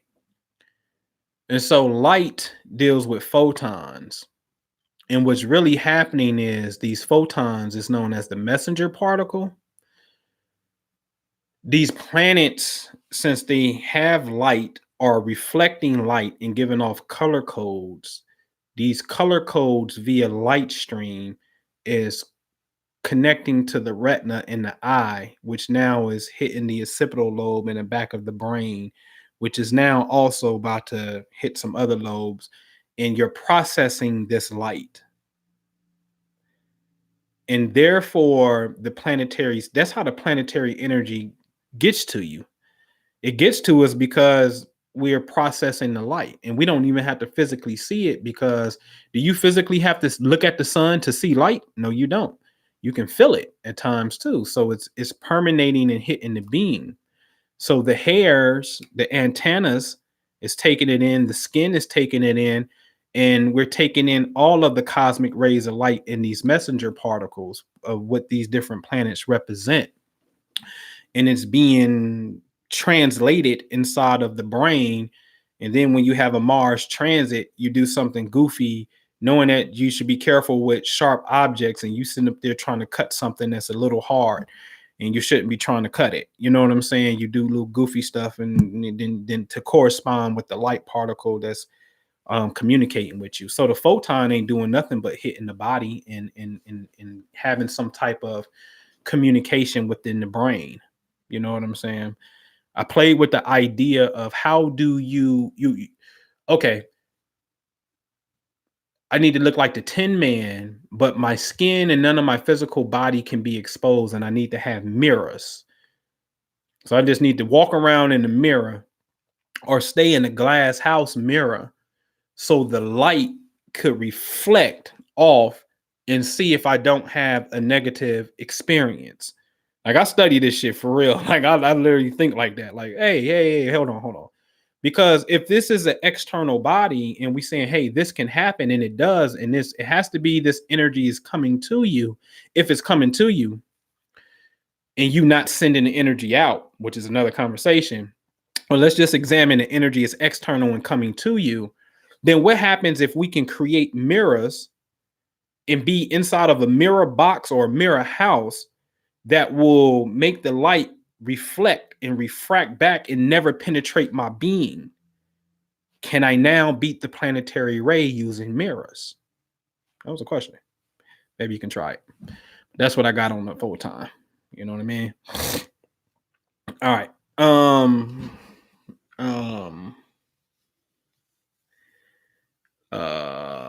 Man, I appreciate you, man. Uh Man, so that's a good question. Do it means the light and Mercury come to Venus first? First, only if we're saying go. Everybody go at the same time because now it is a matter of location. So light is said to be traveling at what 186,000 miles per second. And so therefore, if Mercury and Venus are closer, whoever's closest to us, the closest relationship in the entire Earth between planets is Earth and Venus, approximately 26 million miles apart. Mars is about 48 on average.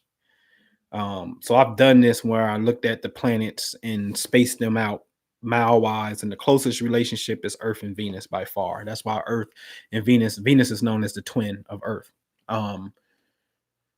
So yes, if we're counting go at the same time and everybody's light energy is coming to us. So that makes sense. You know what I'm saying? Lion Goddess. Yeah, you can study Badu. Badu is dope. Yeah, right. So Outwitting the Star. That's a chapter in Yogananda's book, The Autobiography of a Yogi, Outwitting the Stars.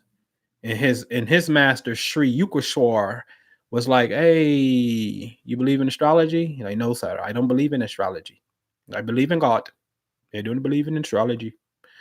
And Yukteswar set his ass straight too. It was like, "Oh, it's not a matter of belief. You don't have to believe for something to be real. In fact, the planets are about to take a negative turn towards you, and you need to get a certain medallion made out of lead, and it was something else. And you need to have, they call it a bangle. You need to carry this astrological bangle because you're about to get sick. And it's only going to last for about 3 months, where it's scheduled to last 6, but it's only going to last 3 if you do X, Y, Z." And he did XYZ, and just like Yukteswar said, it happened. Now, he do go later on to say that Yukteswar implanted that idea in him, and it happened. Let me tell you something, man, about Outwitting the Stars. What you're really saying is you just don't want to experience the negative aspect of what that time could represent, and I totally get it. Here goes the paradox, which is today's conversation. So if I tell you that you can be in a negative XYZ situation, I give you an example. In my astrology network, if I see that you have Mars opposite Venus, or let's just say Mars conjunct Venus. Let's just say you were born with Venus at 12 o'clock and Mars in the sky is about to be at 12 o'clock. Mars still can represent anger because that's what its energy is. Venus is a relationship. So in a relationship, you're going to have a fight because Mars represents fights. But you don't want to have that experience. So then I say, well, shit, Mars represents passion and hot sex, and Venus represents fine dining. So since this negative energy is coming on March the 1st, what I want you to do right now is I want y'all to plan a weekend where y'all gonna get out the house and y'all gonna go to a hotel. And, you know, even though y'all a couple, but you're gonna do something different and romantic and show appreciation of love and passion and have some fine dining experience with Venus and art. Go to an art show, and that's what Venus likes to do. Excuse me. And you know, have some hot, passionate sex because that's Mars. And y'all do that, and you have the positive experience. Did you outwit the stars? You didn't have the negative experience. My point is, either you're going to have the negative or the positive. So you can't get outside of the system because you live within a solar system that you're connected to.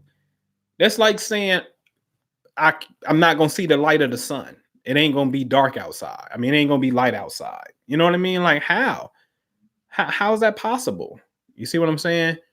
So you want to have and do things to the best of our ability to be on the positive side. So you would never get outside of it. You can't because it is you. And then especially when you understand it's in your body. Mars is the head. Taurus is the throat. Mars is blood. So shit, your whole body got blood in it. Mars is the muscular system. How many bodily systems is it? I want y'all to go open up another tab and Google the bodily systems. I bet you see 12. 13, but they'll never really count the immune system. Right? So Mars is the muscular system. Saturn is skeletons and bones. That's the skeletal system, man. Saturn is also the, what they call it, integumentary, which is skin, the skin system. Aquarius is the circulation system. Gemini is the respiratory system. Virgo is the digestive system. Libra is the urination system. What they call that system? Scorpio is the sexual reproductive system, along with the excretory system to get rid of the waste out your body. The moon in Cancer is the lymphatic system, right? Leo is the circulatory system with the heart. You see what I'm saying? And so Google the 12, it's 12, see? And so this is why they kept telling us in school, like, yo, the 12th grade is it. Your ass is out of here. You on your own, kid.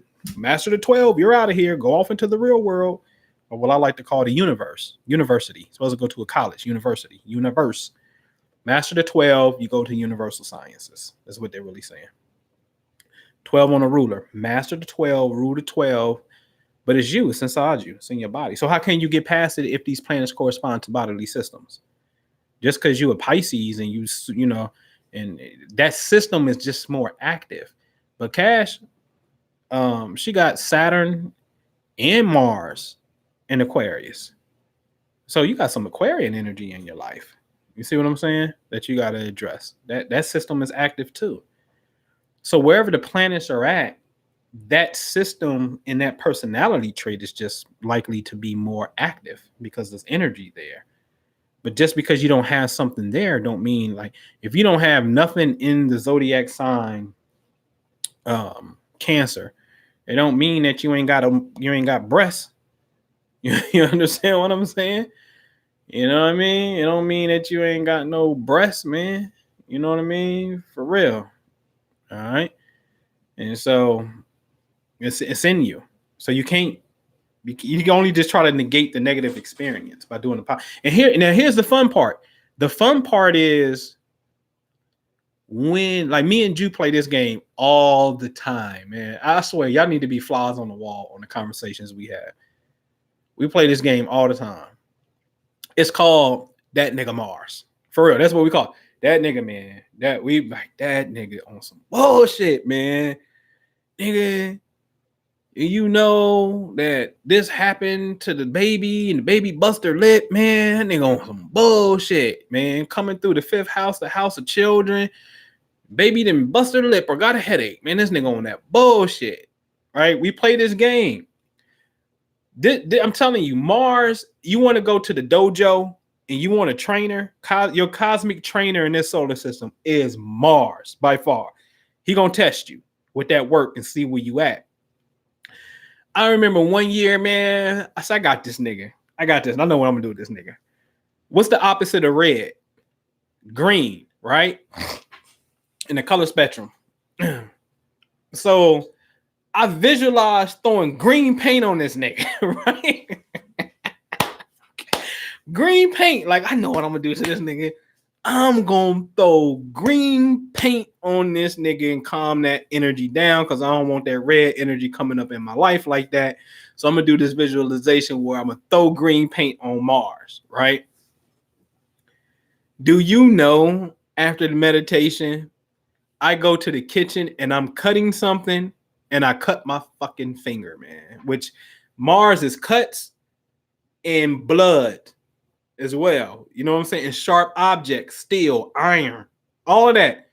And I said, look at this shit. I sit up here and just did a meditation. Then I said, oh shit, you went against the rules. It's about energy. So remember, in martial arts, what we taught, yo, you pushing me, I'm not going to push you back. I don't want to meet force with force. I'm exuding too much energy. You push me, I pull you. So now I use your force with you on you, and now you just done yourself in.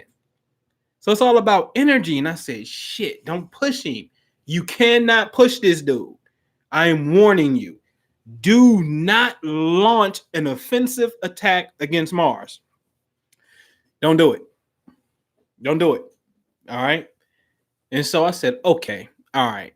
So you gotta experiment with shit, man. You're a scientist. You know what I'm saying? And so we come up with other ways to negate that energy and deal with them. You know what I mean? But that's a real story. I painted this dude green and cut my finger, man. Like, oh, okay. So the fun part I was saying is when you know Mars is in Capricorn right now. Like, oh, okay. I ain't got nothing in Cap. But boy, oh boy, oh boy, I'm loaded in Aquarius. And his next stop in about 45, 50 days is Aquarius. I got Mars in Aquarius too.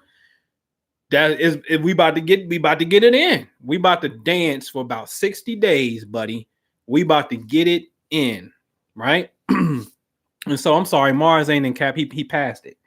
Where this dude at right now? Because you got to pay attention to this dude. I think he over there in oh no. Yeah, he is. He is over there. Hold on, let me see. He 5 degrees Cap. He is. And so when he was somewhere, where was he at? Yeah, I did good, man. When he was in Sag, I was good. When he was in Scorpio, when on a square, like I was like, okay, I'm cool. You know what I'm saying?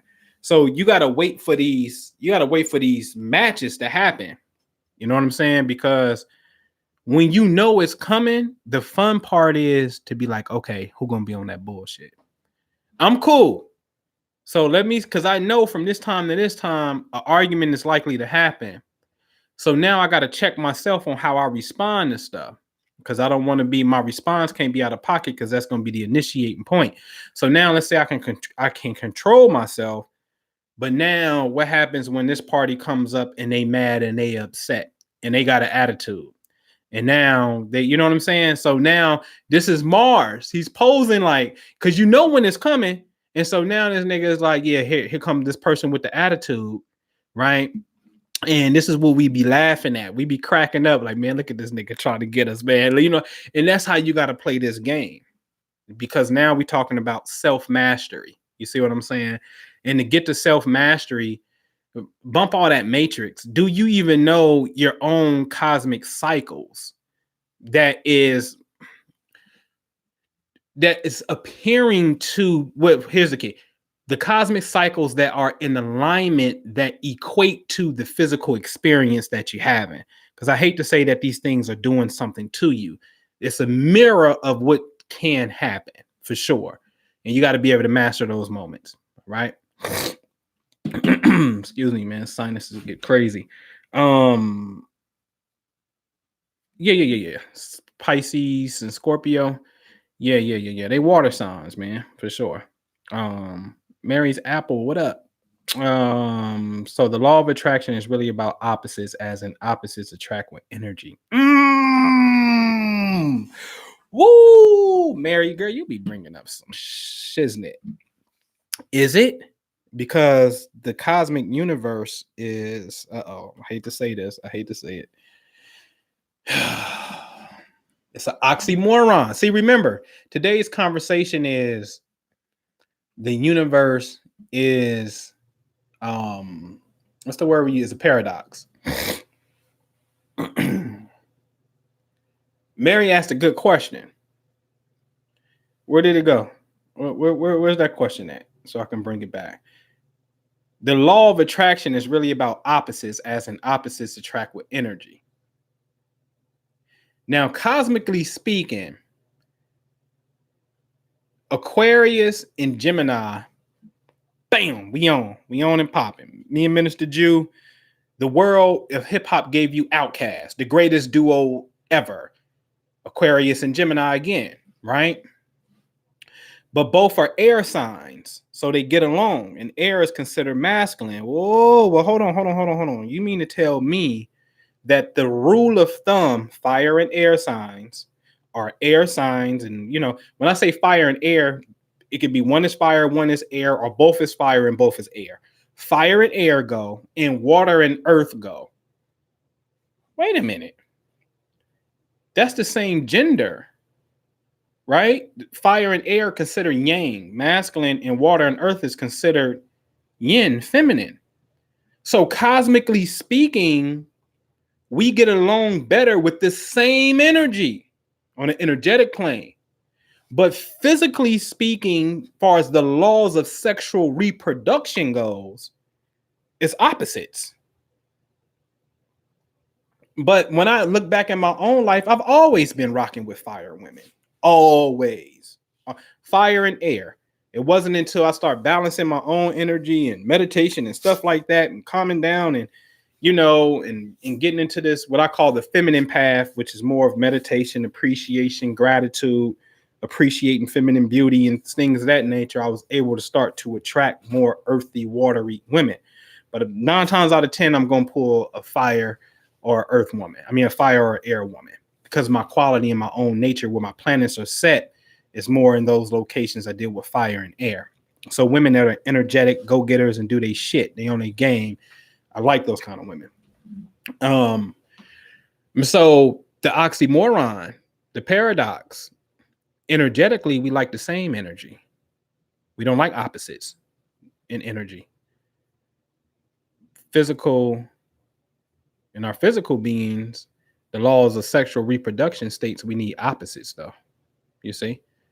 Complete oxymoron. I go God again with that weird shit. God's a weirdo. Y'all cannot be afraid to say that. Man, tell me.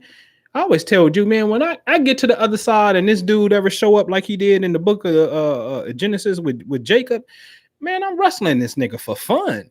Nigga, what's wrong with you doing all this? And nigga, you for real? You gonna take one of my twin daughters and my son just for me to figure out the 19-year cycle of reincarnation and be laughing and figure all these mysteries out, where you could have just said, you just could have gave me a voice that says, I am the Lord, and this is what's going to happen, and I want you to be prepared. Or you can just say, hey, I am the Lord. I don't want these things to happen, so just know that. Like, give me a cool ass vision. Why you got to have me figure it out through these experiences?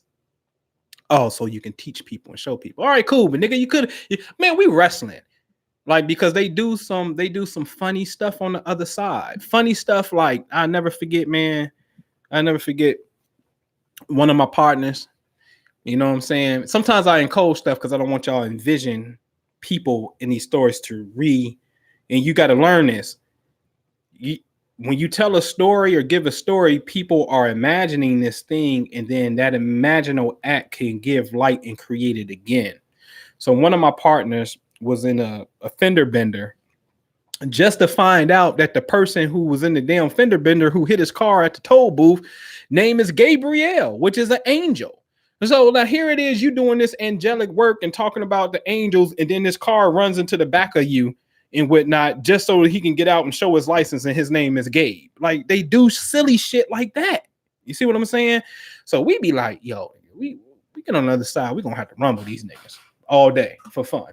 You know what I'm saying? All right. Yeah.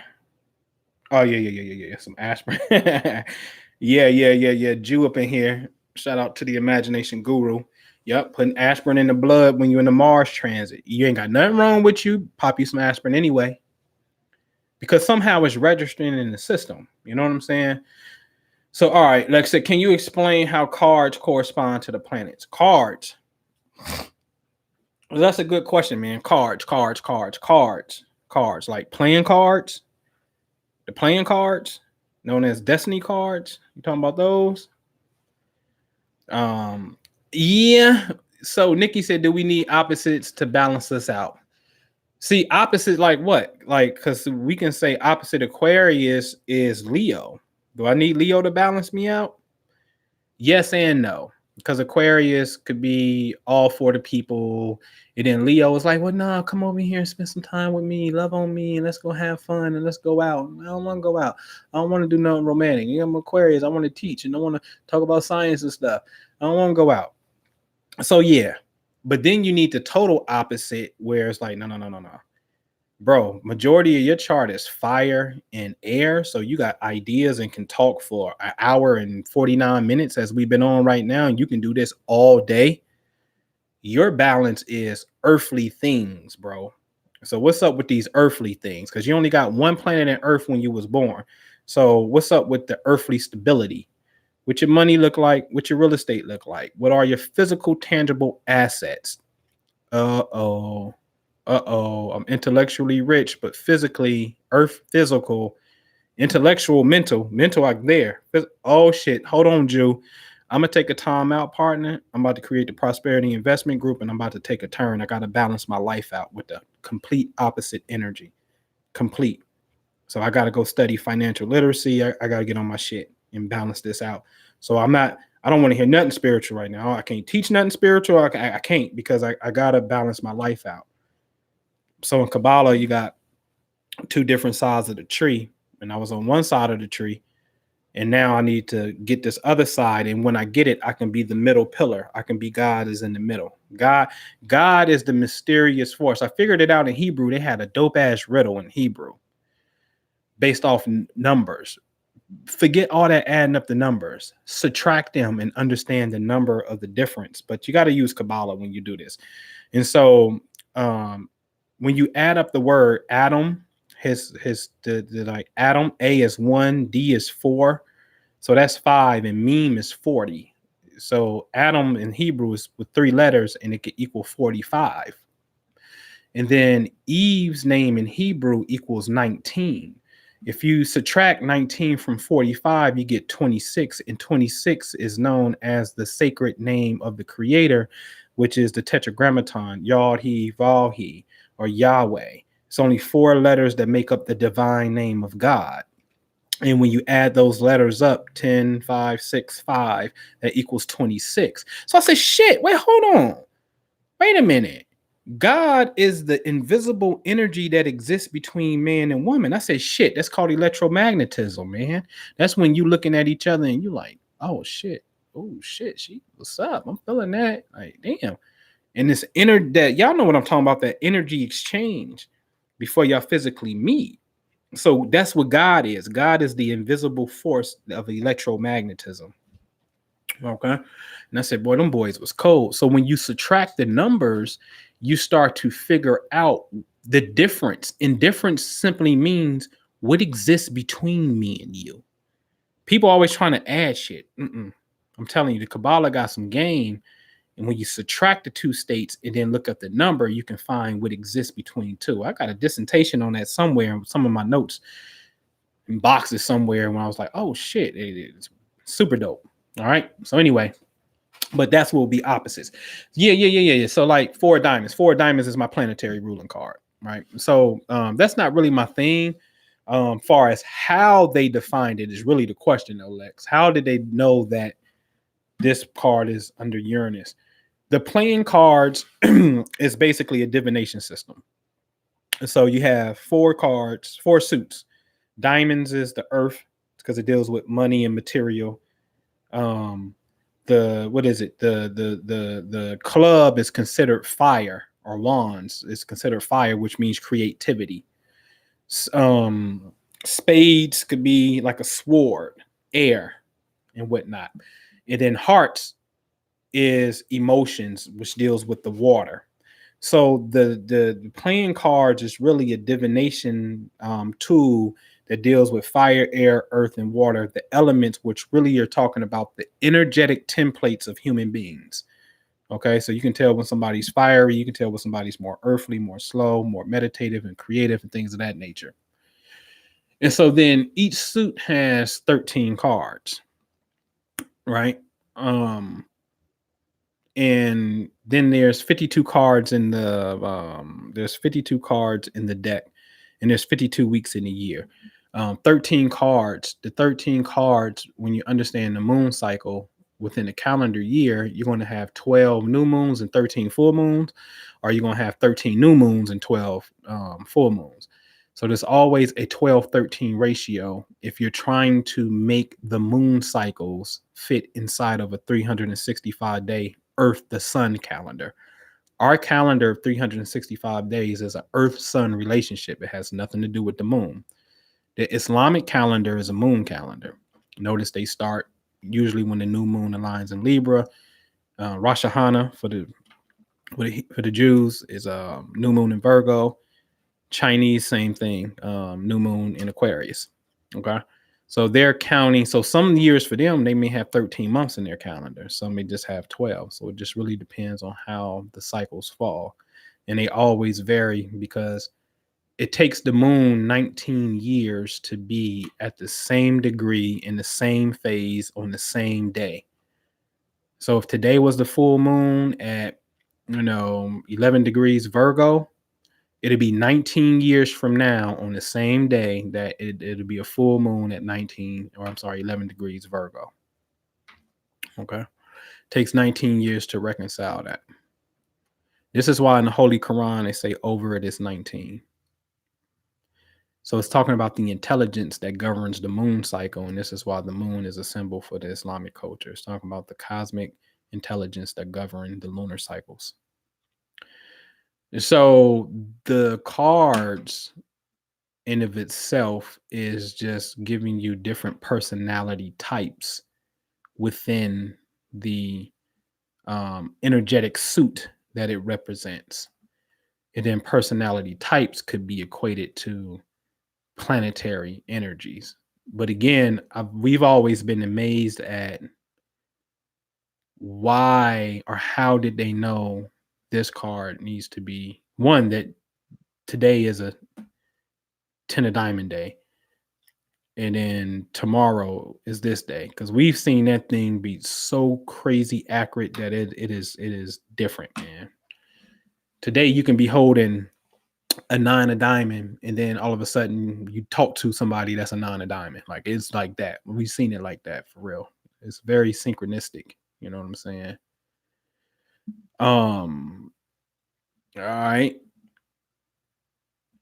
I don't know, man. Is 19 like repetition? It's just a 19-year cycle. You know what I'm saying? What about the 33-degree Aries? Huh? 33 degrees. What you mean 33-degree Aries?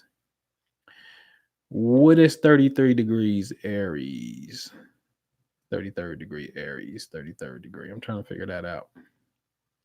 What's that, Jackino? 33rd degree Aries.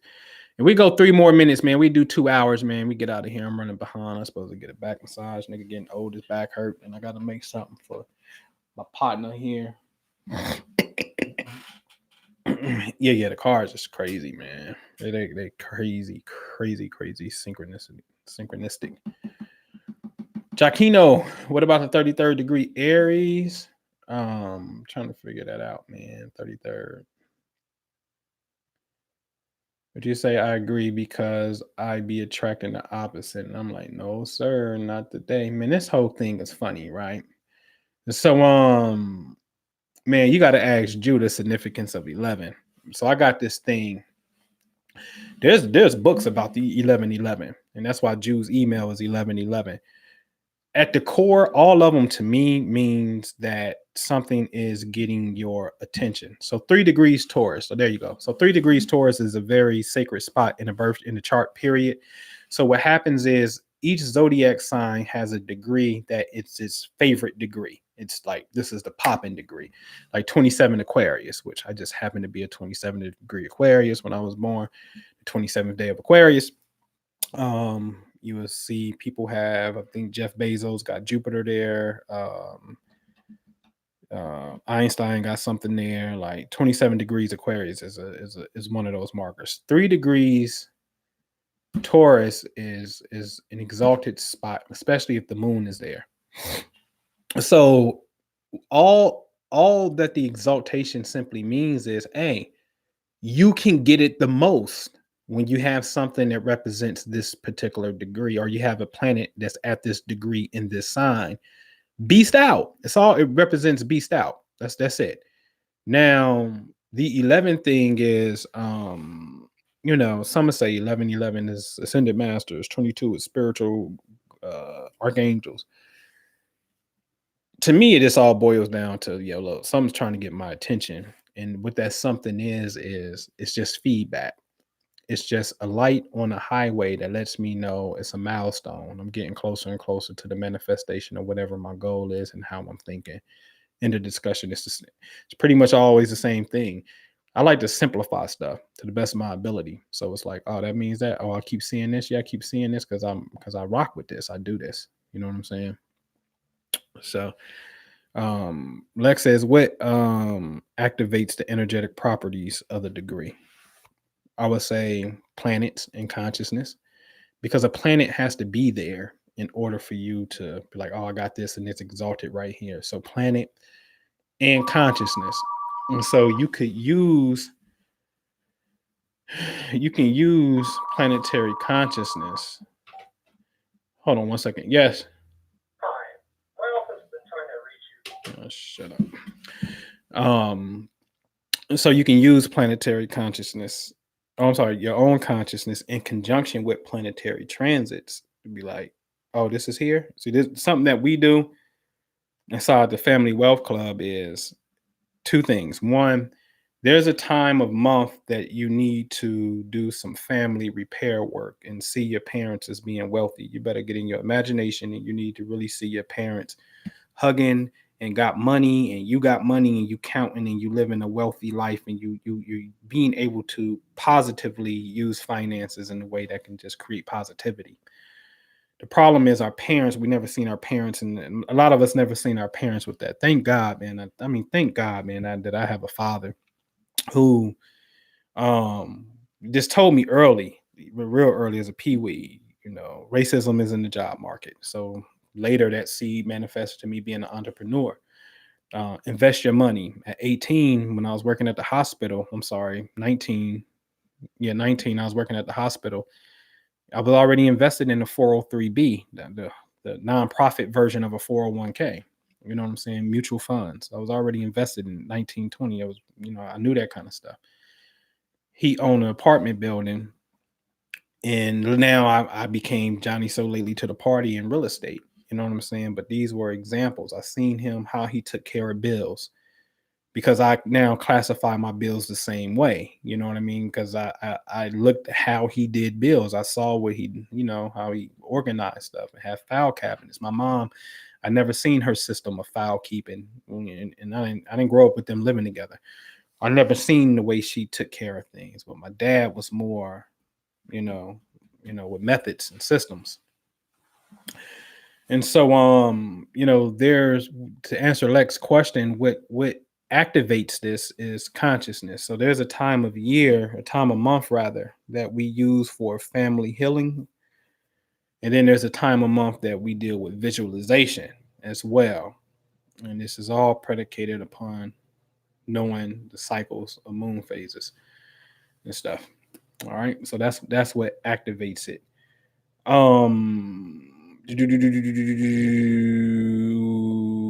What is the original significance of a leap year? Is it naturally occurred or man-made? So it's man-made, but I like it. The leap year, what they're trying to do is keep the timekeeping systems within balance. So you may have one person, let's just say Julian, come and he'd be like, hey man, the days are 365.7. And then somebody else come and say, oh no, technically it's 365.4. And the difference between these two, if you keep doing this over a period of time, there's going to be an error in timekeeping. So in order for us to balance it out, every fourth year we need to, or whatever it is, whatever fourth year we need to interject an extra day, and that's going to rectify the problem and keep it in this, this circular type of notion.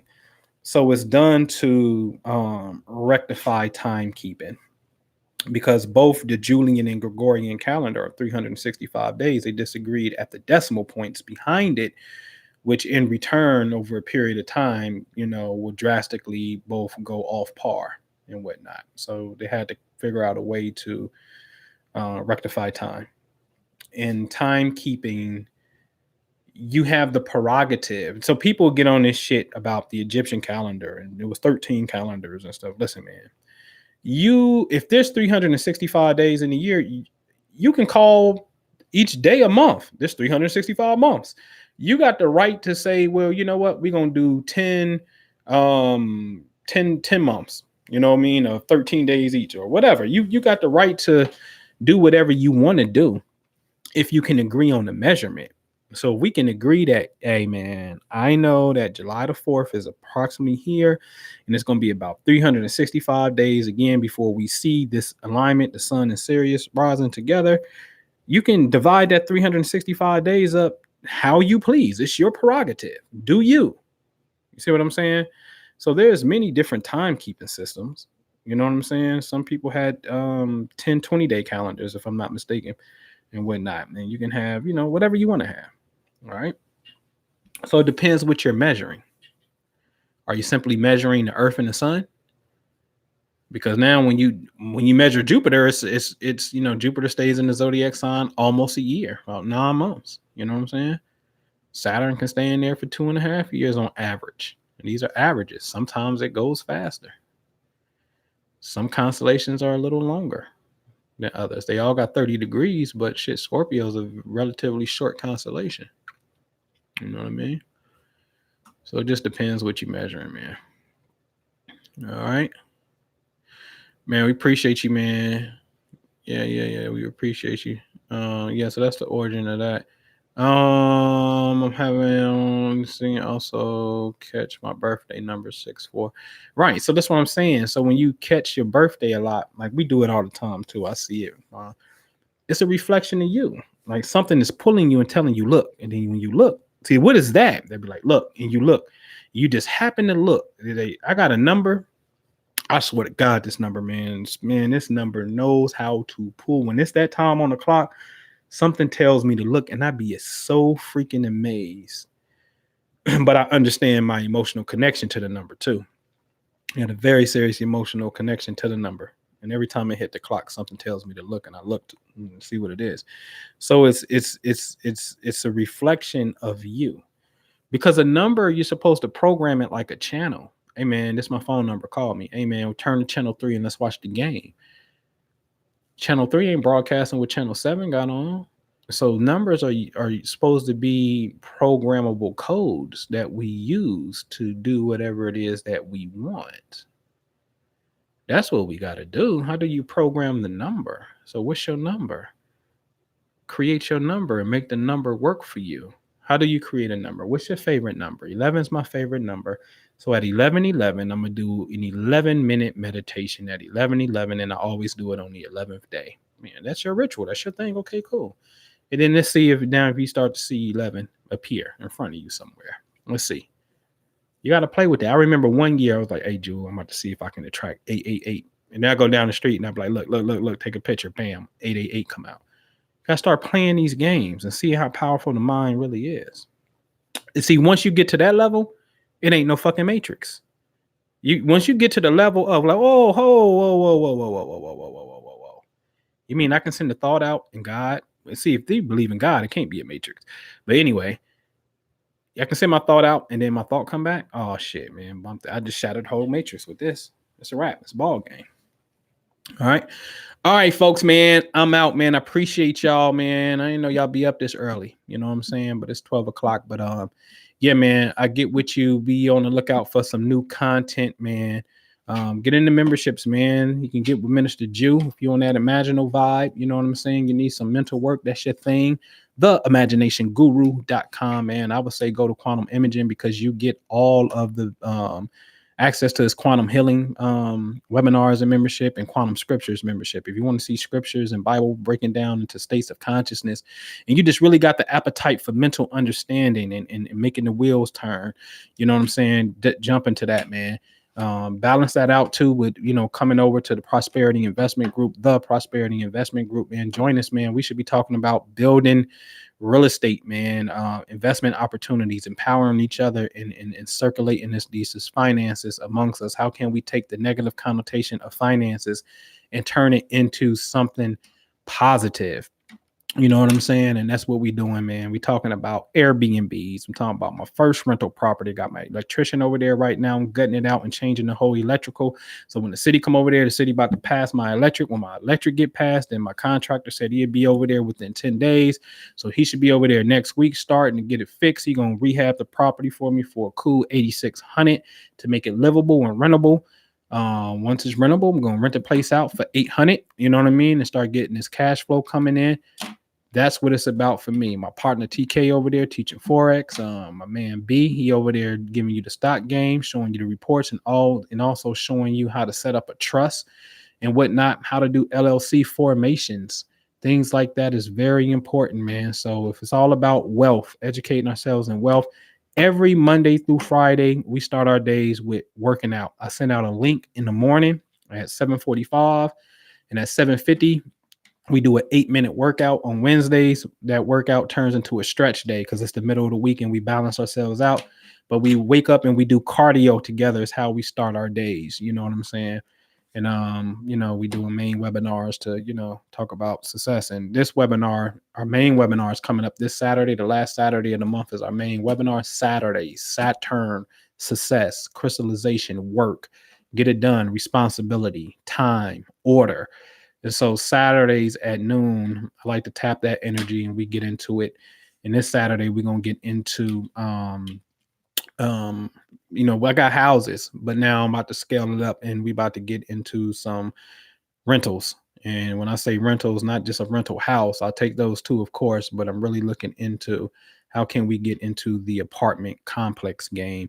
It's for we can, so we can have residual income. That's what it's about. All right. So Minister Jew is at theimaginationguru.com. I am at theprosperityinvestmentgroup.com. Click on the membership tabs for both.